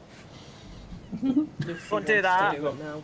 Lucy's had enough of Dad being a meanie. And the second slam attack, it pauses for a moment. It gazes upon you, and then seems satisfied before punching you in the face. Can you roll that dice? It's a golem. How does a Roll the dice. Roll the dice. Let go. don't get There your you go. child involved? 21. Lucy wasn't. That hits. Why, Lucy? Why? Lucy, you no! take, you take 8 points of bludgeoning, so 4 points because of rage. Yeah. It is now your go, Sapphire. There is Now it's- very large chunks from your Naginata missing from this creature. There is crack marks in its reflective body from where you punched it, from where Ruby smashed into it with her shillelagh. I'm gonna keep going, and I'm gonna do 2 Naginata strikes. Oh, that's a 16 and a nat 20. 16 hits. Yep, 16 hits. I haven't got that in this one, but yeah. I'll take this. Just quickly take a picture before I'm moving on. Okay, so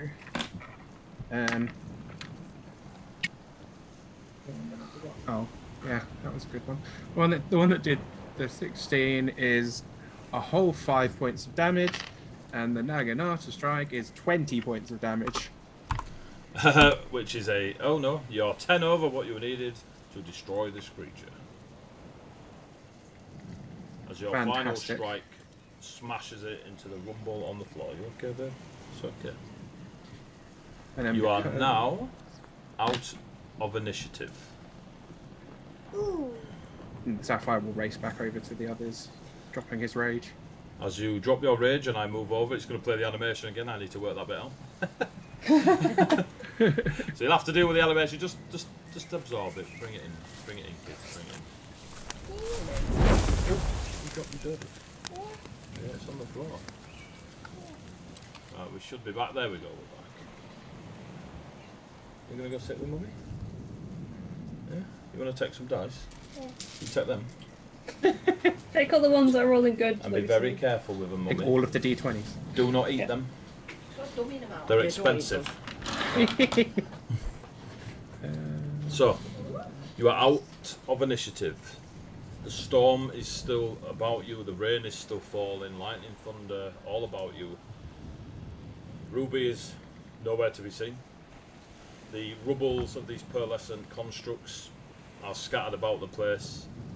You see the very large ship with the description I gave you before turn and start sailing away towards whatever is beyond this body of water, this ocean, this sea,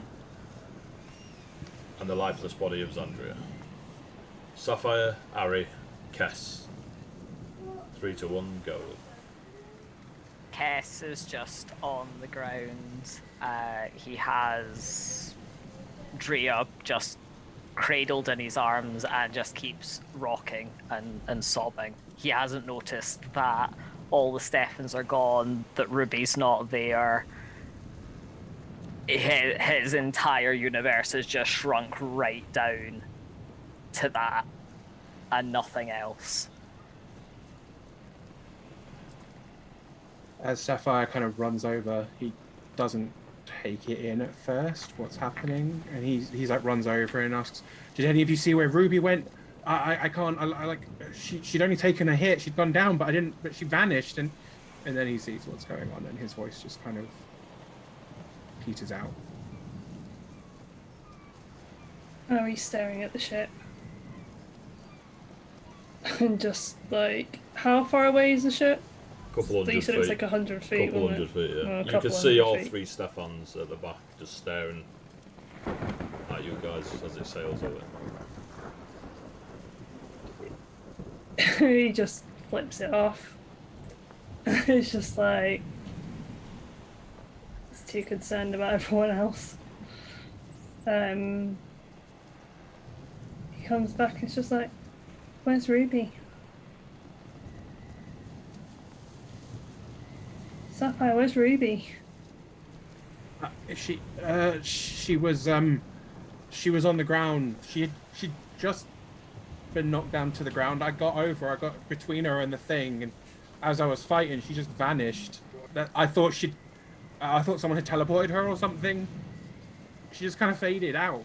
I don't know. You'll just kind of step back out of the ships and just be like, if they fucking took her.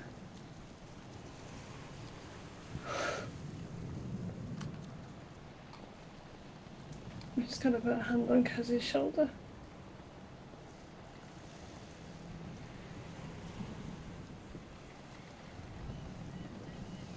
Sapphire's going to turn away and go back over to where Ruby was. He's going to try and track her. Give me an investigation check. Helpful went down the dice tower. That's a 12. What have I got for investigation? Oh, just a 12. That's fine. Just looking for tracks as best you can, storm going, etc. You've got the construct and rubble beneath your feet. You kind of move some of it out of the way. You're kind of splashing the water out of the way and just trying to find something that, anything to just cling to.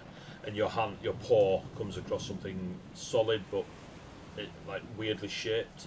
You kind of bring it out of the mucky water at your and you look at it, and it is a small figurine of a unicorn. It's white. It's got a gold horn. It's very stereotypical of stories. Nothing like the one that Ruby turned up on. Just a almost bric-a-brac type tacky figurine miniature. It's warm when you hold it in your hand. He like clutches it to his chest, pretty much where his old amulet used to be, so that he can feel some kind of sensation there as he walks back over to the rest of the party. All I could find was this. I don't know what's happening.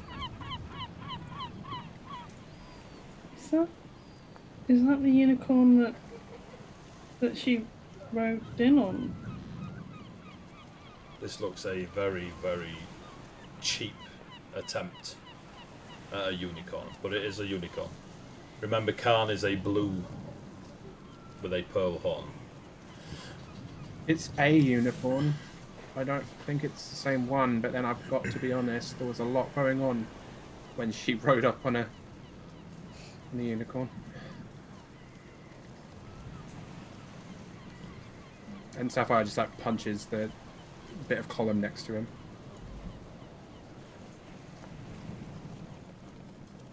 Just kind of look down at Cass and Xander and just be like, I tried. It was too late. S is not responding to any of it. He's not acknowledged that Sapphire's come back over. He's basically inconsolable.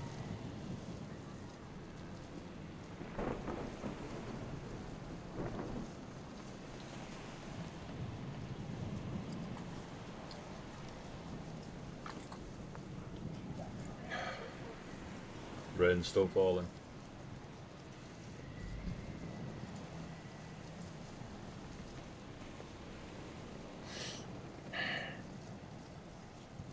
Now he looks at the water and the ship, and well, the ship's kind of out of sight now pretty much, and it's just like,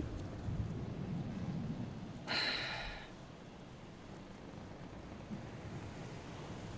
don't know what to do. There was 3 of them. They were not my brother.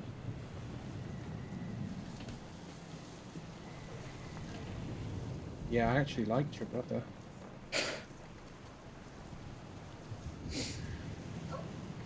We can get Drea back, right? We get Ruby back. That's How?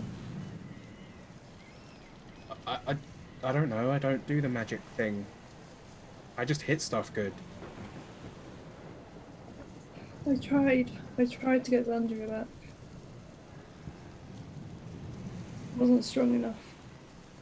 I wasn't fast enough.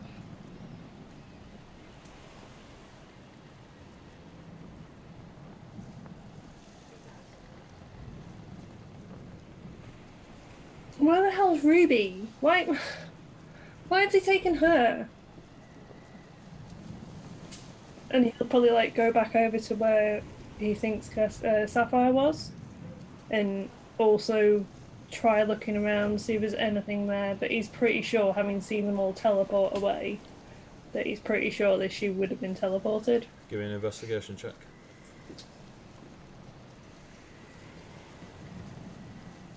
I can't see. It's alright, take your time. This is good. That is an 18. 18. Looking at the pearl pink rubble of the construct again, you can see where Sapphire's scuffed it around, and there's quite large paw drags through certain bits where there's the rock and the mud sort of rising up, and it's a bit of a mess, but you're just doing it for the sake of doing it. As you're putting your hands through the water, it's not clear. There's little jagged bits of rock that you pick up, and it turns out that jagged bit of rock out, and you sort of wash a bit off it, and there is a sheepdog toy figurine that you pick up, and then you realise that the other bits of jagged rock that you've just kind of been scooting out of the way that were a bit off, you start swishing them in the water and cleaning them off, and you see another sheepdog, you see sheep, you see a small shepherd's crook, all to scale for these small toys, and you pick up a small blonde-haired shepherd with a smiley face, missing her crook. You see a small mouse. It's quite large, but it's, so you can see it as a toy, but it is smaller than this shepherd that you have with you and these dogs and sheep. He'll shout, Sapphire, there's more. This is all Ruby, but it's not Ruby. What have they done to her? What do you mean there's more? He'll hold them up, literally in the palm of his hand, and just be like, "There's a little blonde, and there's a sheepdog, and there's a mouse." You see little bits of tartan on the shepherd. This is Ruby, but it's not Ruby. What in the... He'll hold it out to him.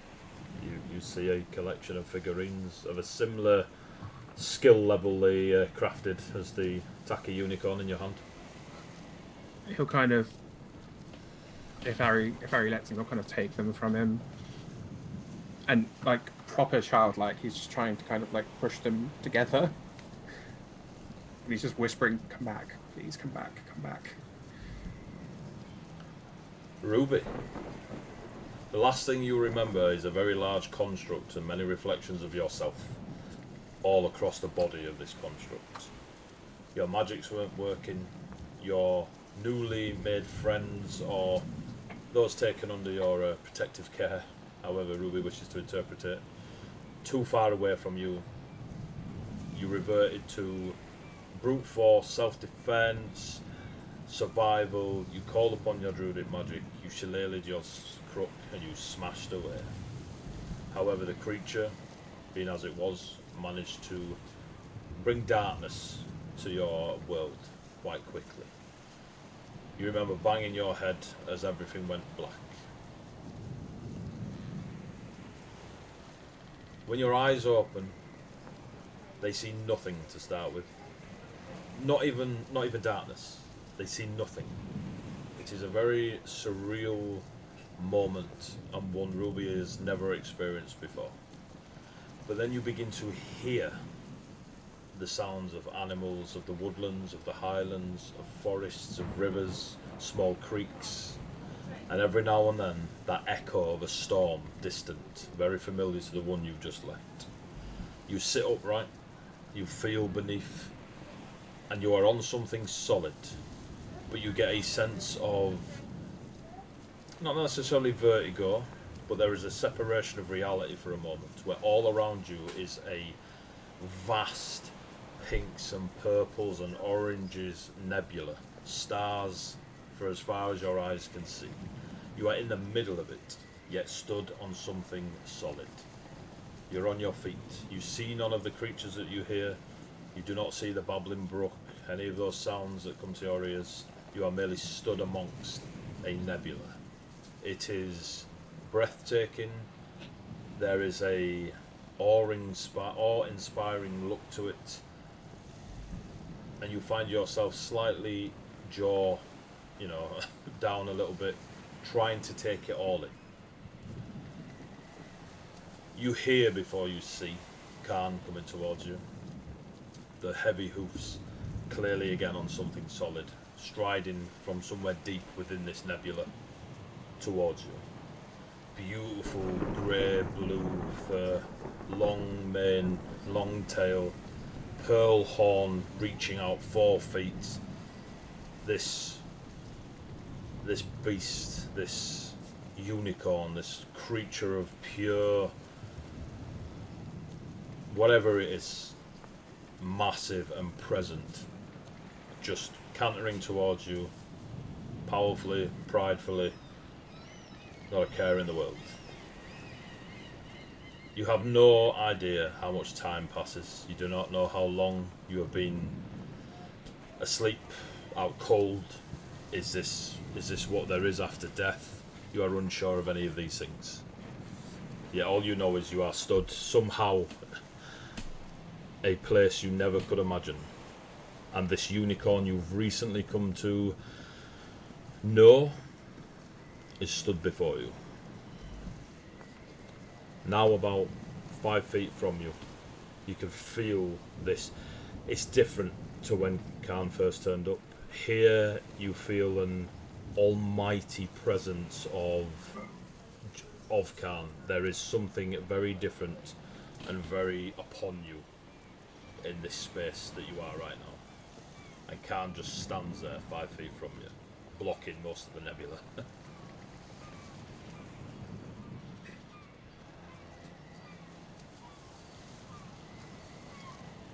I don't have time for this. We need to go back. Why? Don't ask stupid questions. They were attacking my friends. That is not my problem.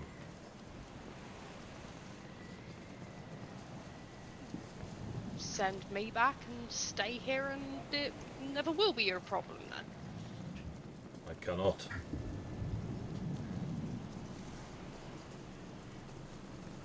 Why? It is not my realm to do so. Whose is it? Salnia's. And where are they? And his head just gestures to the nebula. And you start seeing in the stars Silnia, Salnia, all variations in all different languages of this Silnia woven into the constellations, written in strange, joining the stars together. Every language you've ever heard of in a book, ever heard of down at the docks when visiting nations arrive, you just pick them out. That's Elven, that's Orcish, that's Draconic, regardless of whether you know the language or not. That way it is then. And she just starts. And it's that march of the irritated short person in that direction, right? This is somebody's mum headed up the school.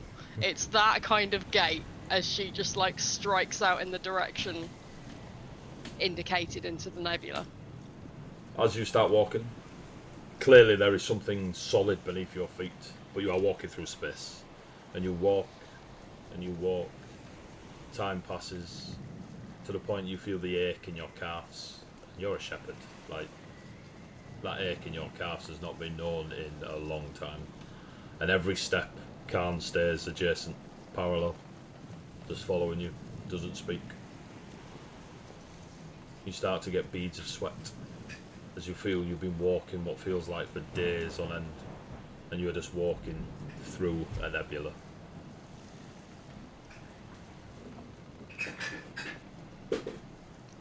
Eventually stopping for a breather, Ruby gives one of the good whistles again, the kind that is used to communicate across, like from tor to tor.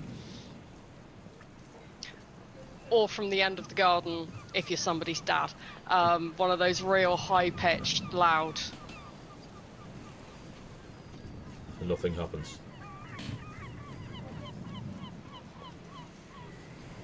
She levels a glare at Khan and says, if you're playing silly buggers with me, it will be the worst for you, unicorn or not, and just keeps going. He walks alongside of you. I don't play. Why are you here? I don't know. I got hit in the head. I woke up here. It's not where I'm supposed to be, and it's not where I want to be, no offense. Did you get hit in the head or nearly die? Yes. Then just leave. Which way? Whichever way you want. This way will do fine. He just keeps walking next to you. Back to you lot. Ah! We lost somebody and it Sean. fudged up. Sean. Hey. Fuck's sake, Well, I John. mean, Cass and Aristotle are fine.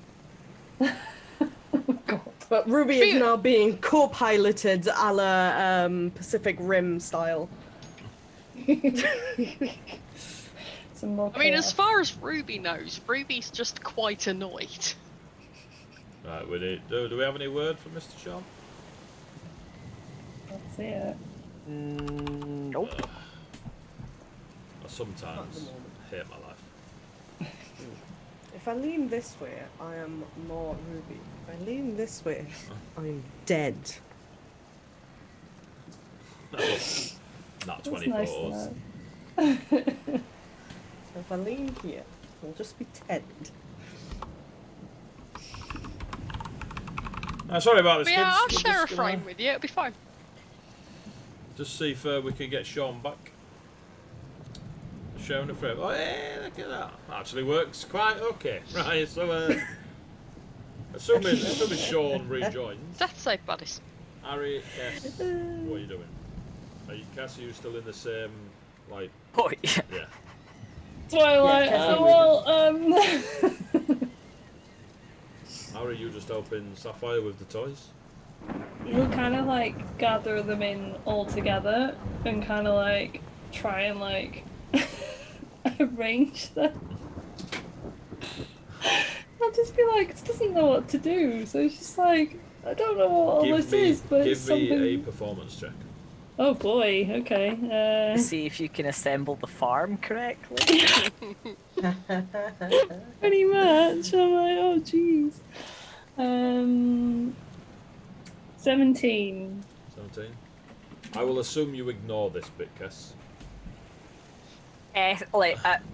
Literally, the only thing that is going to get his attention off of Xandria is Xandria spontaneously coming back to life in his arms right now. The glass cracked effect on your arm that you share with Ari begins to tighten around your arm. Not enough to crush it, and you subconsciously know it's happening, but give no, you know. Ari, as you're arranging these toys into some sort of, you're just going through the motions into a, quite literally, as Kessa said, arranging a small farm. You're putting the shepherd with the little mouse and the. You feel a gruff, like almost growl in your throat come forth, and you are humming almost like Mongolian sort of throat music, that gruff sound. And there is and it feels the same way you do when you use your bardic magic. As this song, this music, this sound is pouring from you and in and around you, you can't help feel there is a draconic edge to the sound that you are making. Ruby, as you are stomping through the nebula, is he back yet? No? As you are stomping through the nebula, you begin to hear a familiar, if somewhat a bit more growly, voice of Ari. You don't know if they're singing or humming, but they're in tune. It's soothing. There is a element of sadness to it, but at the same time, a strength. As if somebody were to hum a song of, you know, loss and heroism around a campfire back home. You notice that Khan hears it as well. They call you back. Go in then. And as best as I can triangulate direction that the singing has come from, I head towards it. Why leave?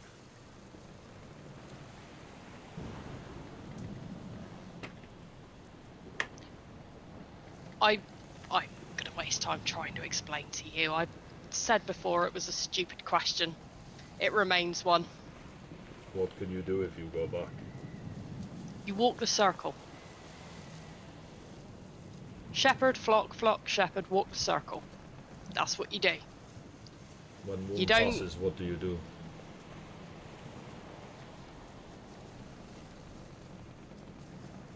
Well, what you don't do is sit around in a cloud,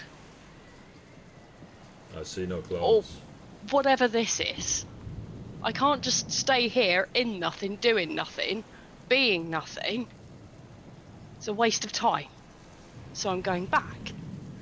Then be here and do something. Like what? What can you do? You want any sheep? I know a sheep.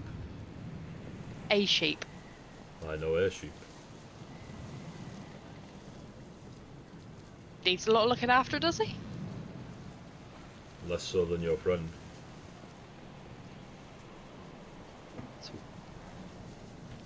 Look, unless you have a farm for me to tend here, there is nothing here for me to do. I'm going back to my flock, and you're getting on my nerves. You can't help your flock there.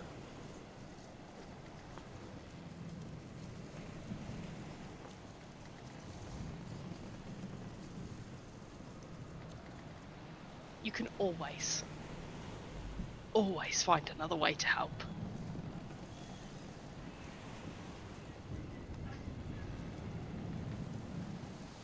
Just headed towards the voice.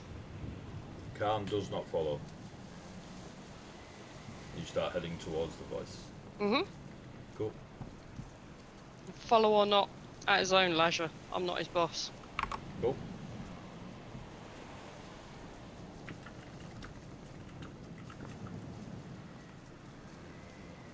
Harry, as you are reactively singing or whatever it is you're doing, you also feel the glass effect on your forearm sort of tighten around your skin, and you shrug it off somewhat and just carry on distracting yourself, but badly, with arranging this small farm.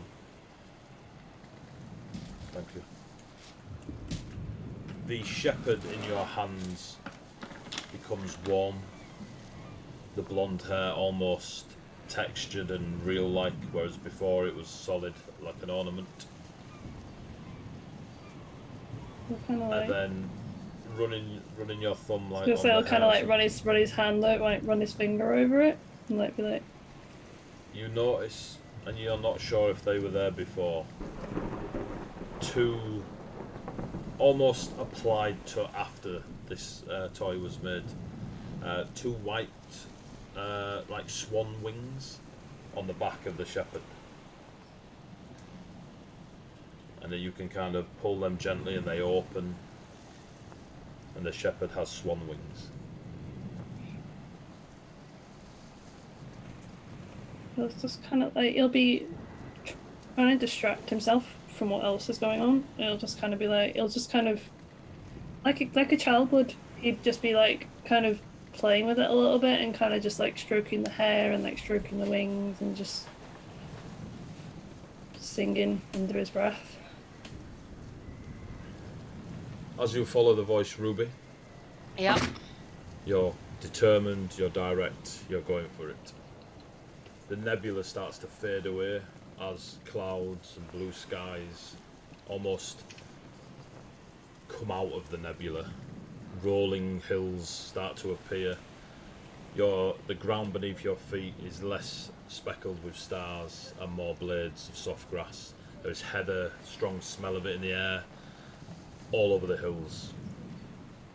This is not where you left your friends, but for some reason it is where you are stalking to. Ahead of you, despite the amount of small amounts of smoke coming out of the huts built into the hillsides, there is one that is almost in your face, HD bang off to your right. The rest of them just seem to be part of a long distant painting, but the one on your right has a very, very strong smell of honeyed mead, spiced ale. It is a very, very familiar smell. The home you do not recognise. You do feel as though you were in the Toman Highlands, but nothing jumps out of you as recognisable. The doorway is open and very wide, maybe 10 feet across, 6 or 7 feet high. It's a very large archway more than a doorway. And there is what looks to be a very, very old gnome sat cooking. And they're just kind of wrapped up for the winter. There is multiple tartan across, like hanging from their belt and woven and patchworked into the cloak that's around them. Some of the tartan you don't recognise because it may be old or, you know, not used. Some of the tartan you do recognise are the clans. But there's a very old gnome that just seems to be cooking. Ruby will approach. Don't speak Gnomish. And You'll know broken gnomish.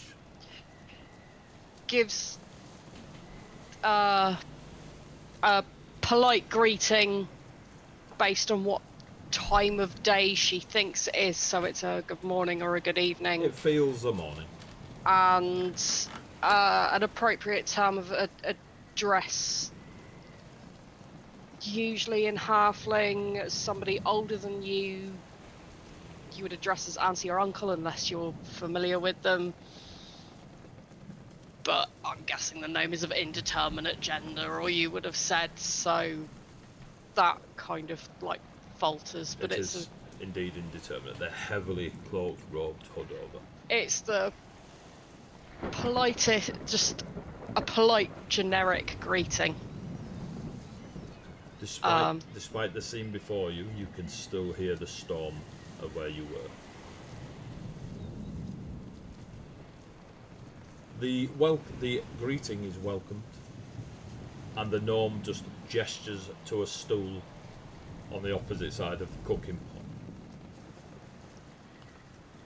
Ruby sits, and if she has enough broken gnomish, she'll use it. If not, in halfling, offer any assistance with what they're doing. Boom, we got a sapphire buck. Sort of. Yeah, he's going to use audio from his phone. His computer is gubbed. Okay. As you sit and you sort of turn to adjust yourself and sit on the stool, you look back. No cooking pot, just a small campfire. The gnomish person in front of you, you can see the weathered skin of age and someone who appears to have spent a lot of time in the woodlands, across the highlands, etc.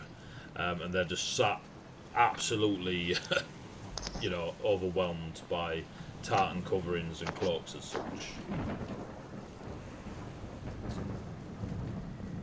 So the cooking pot's gone, but Ruby will still ask if there's anything. It's, again, sort of like a polite thing from her culture, is you ask what helpful thing you can do because you don't want to be a burden to your host. No help needed, child. Just a conversation for old ears. I see you rode Khan not so long ago. A mighty steed. I did. Surprised to see that somebody saddled a beast that big. Khan is the soul of all steeds and beasts. It is his honour to be rode. And the gnome sort of giggles.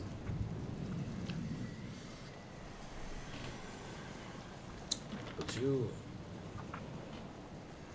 are more special than you know, child.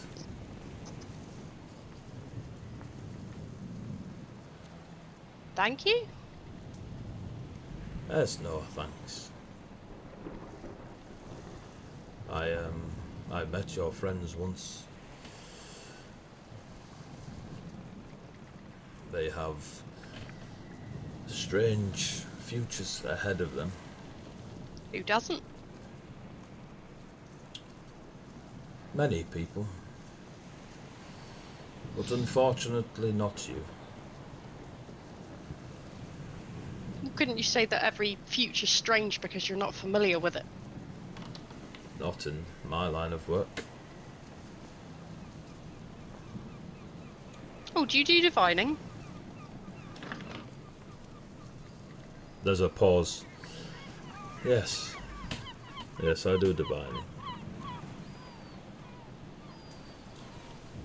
I could never get the hang of it myself. I get the bends looking into the crystals. It's not your path. You are the daughter of Solnir. Seeing is not in your future. Does that mean I'm gonna go blind or I'm dead? Neither.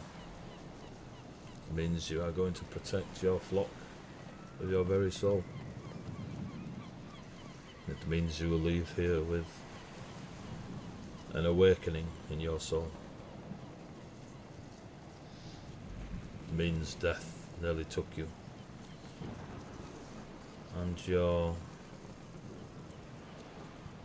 And Silnaya would not allow it. This time. Who is Silnaya? Mother, father, creator. Silnaya is... and just gestures to the hills, everything. Gestures towards Jeremiah, gestures towards yourself. Would you care for a drink? Well, I don't want to be rude. That's not what I asked. Yes, please. I would like a drink. What would you like? I have mead. I like mead. Mead is good, thank you. They jump down off the stool, shuffle over, still covered in all the cloaks, to a bench that's made of basically a log cut in half, and then the rest of the log used as their legs. And there's several wooden tankards on there, and they come over with the tankard. And there is a thick, honey-smelling mead. And they take one for themselves, and they sit back on their stool. Ruby. So. Oh, I might actually have the word for this. So Ruby raises the tankard and says, Egerstar, and drinks deeply. The gnome just nods and drinks as deeply as you do.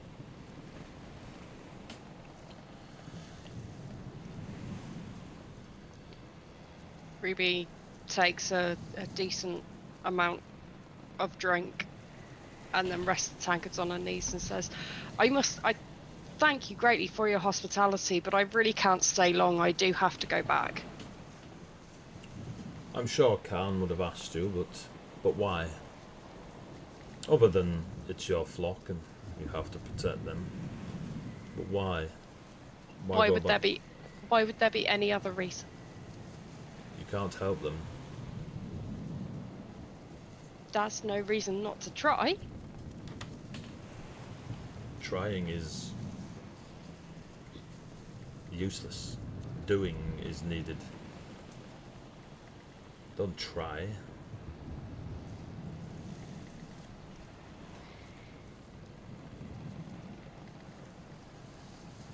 What is wrong down there? Up there, over there?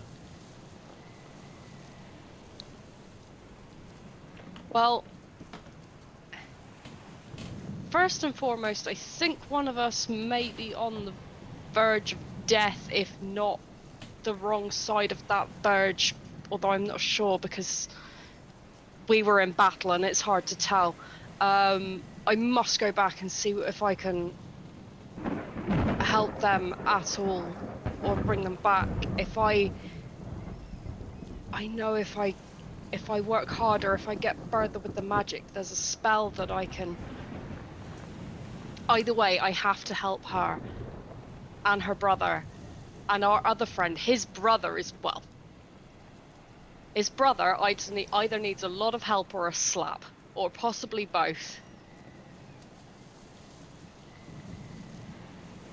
And my family, my sister had a baby. I need to go back eventually. I must get back to see her. Give me a persuasion check.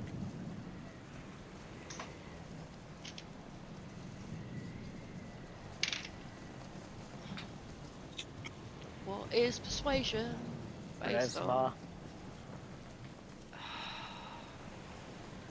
That is a 15. Could be worse. It's not great. Well, charisma's your dump, isn't it? So... Yeah, that's a 16 minus 1. So it could be worse. Not bad for a dump. Yeah, absolutely. It's not great. The gnome reaches into their cloak and pulls out a almost disintegrated scroll. Parchment, holes in it, chunks in it.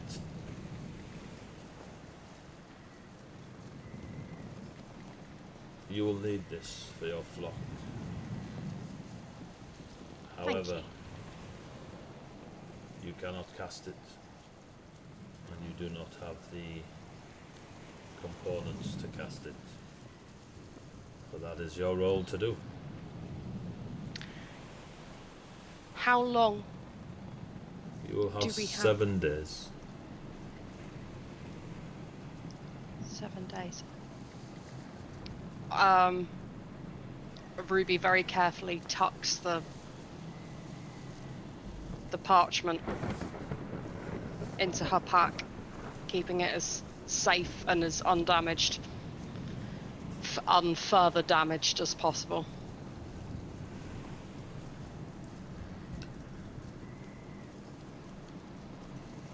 Your mother will not protect you again if you fall.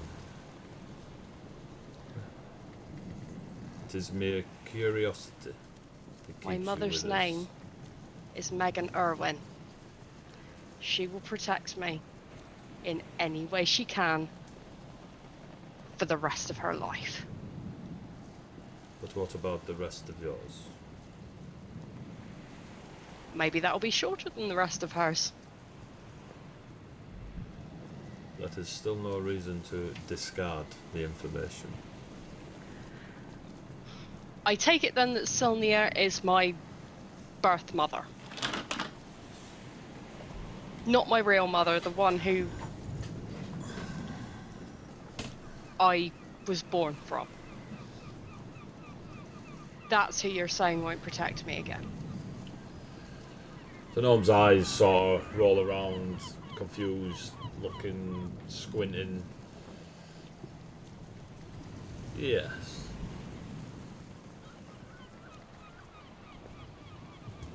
Thank you for the information. They're not convinced. But do with not their confuse answer. her with my mother. I'm not confused.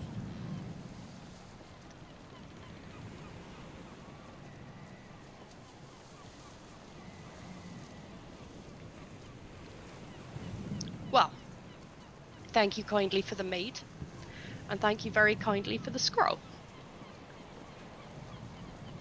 If you might point me in the direction I need to go in order to get back to my flock, I would be much obliged.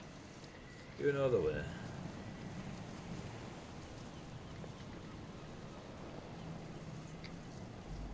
Ruby will bite her tongue and nod and leave the mug on the stool and head off in whatever direction feels good.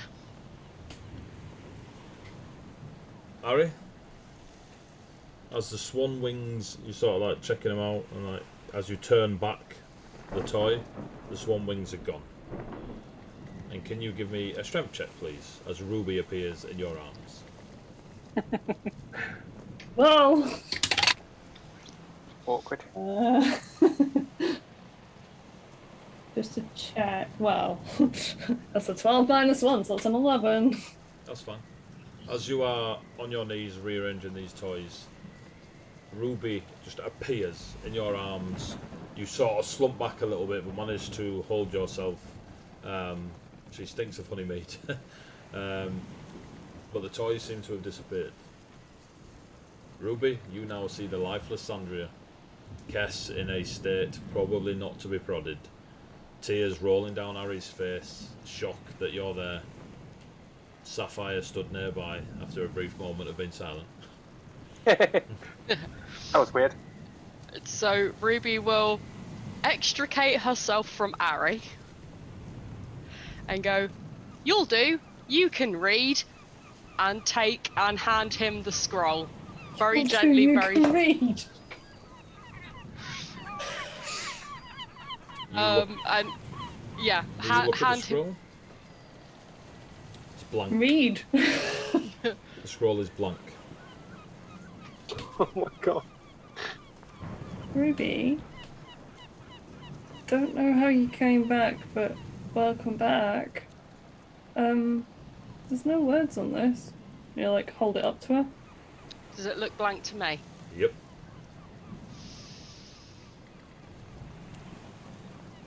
I am going to find that gnome, and I am going to drop kick that gnome. They said we have 7 days to get everything listed on the scroll, and then we can bring Xandria back. We can bring Xandria back. I assumed it was a spell. I was hoping you would look at it and go, oh yes, that's a spell. We just need a cleric and whatever the spell components are, but... Bloody gnomes. What gnome? Where did you go? Last I saw you Don't were know dying. where it was. I woke up in... I don't know, space? Who knows? A realm. Where are we now? What realm are we in now? What time zone is it? No one knows. I woke up somewhere else. And I was somewhere else, and now I'm here. Ariel, still obviously holding the scroll, kind of like properly kind of examine it, but then like take it over towards where Xandria is. Give me an Arcana check. Yes. 15. You do feel the energy, or like the almost static hairs on your arm stand up, magical elements to this scroll, but there is no wording on it, no glyphs, no symbology. Just looks like a really tattered piece of parchment. It feels magical. Something can feel magical.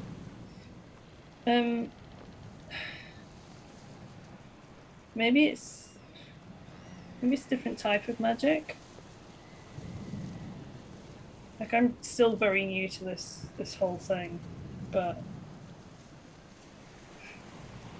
like, no matter how useless, he's still going to take it over to sort of Xandria, or like where Xandria's lying, and not interfering with anything that Cass is doing, just kind of like lay a hand on Xandria and lay a hand on the scroll and see if it does anything.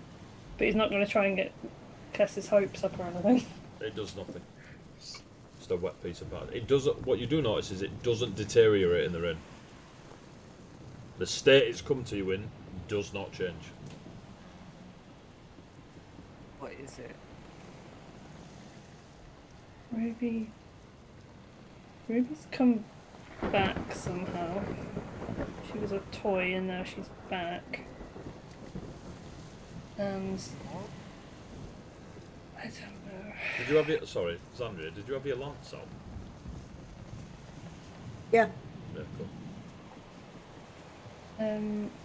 But she's met somebody who's given her this that said that can bring Xandria back. You hold out the scroll to him. But it's blank. I don't understand it.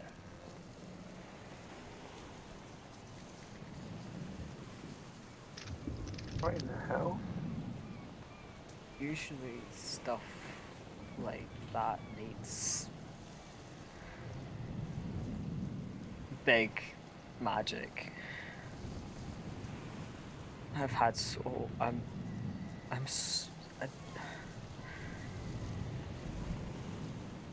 I've had enough of magic, but I don't understand any of this. And Neil just kind of looks back down. It's Andrea. I don't know.